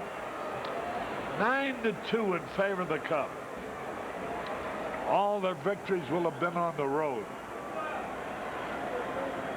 0-8 at home, 4-2 on the road. That is not like Cub teams of past history. No, they've certainly dominated in Wrigley Field, but not this year. But they'll have another chance coming home against Colorado and Cincinnati, and plenty of seats available for those games. Ground ball up the middle, nice play, and the Cubs have won the ball game. Sean Dunston, a terrific play. A diving stop to his left. And there's Willie Banks coming out to congratulate his teammates as they are eager to congratulate him. A wonderful night for the Cubs. They won this one going away, hitting, great defense, wonderful pitching, and they win, defeating the Rockies by the score of 9-2. We'll be back now in a moment. The Budweiser play of the game is twofold. First, Rick Wilkins' 2-run single to right field, which gave the Cubs a 4-0 lead in the first. And then this tremendous home run hit by Sammy Sosa in the 8th inning. Now watch this ball. Straightaway center field. See the 423-foot mark way over the top of the screen. A gigantic tape measure type of home run. And there's the Budweiser plays of the night. Our next telecast will be between the Cubs and the Colorado Rockies tomorrow afternoon. Our telecast begins at 2 o'clock Chicago time. Stay tuned now for WGN News. Harry Caray from Colorado. The Cubs beat the Rockies 9-2. So long, everybody.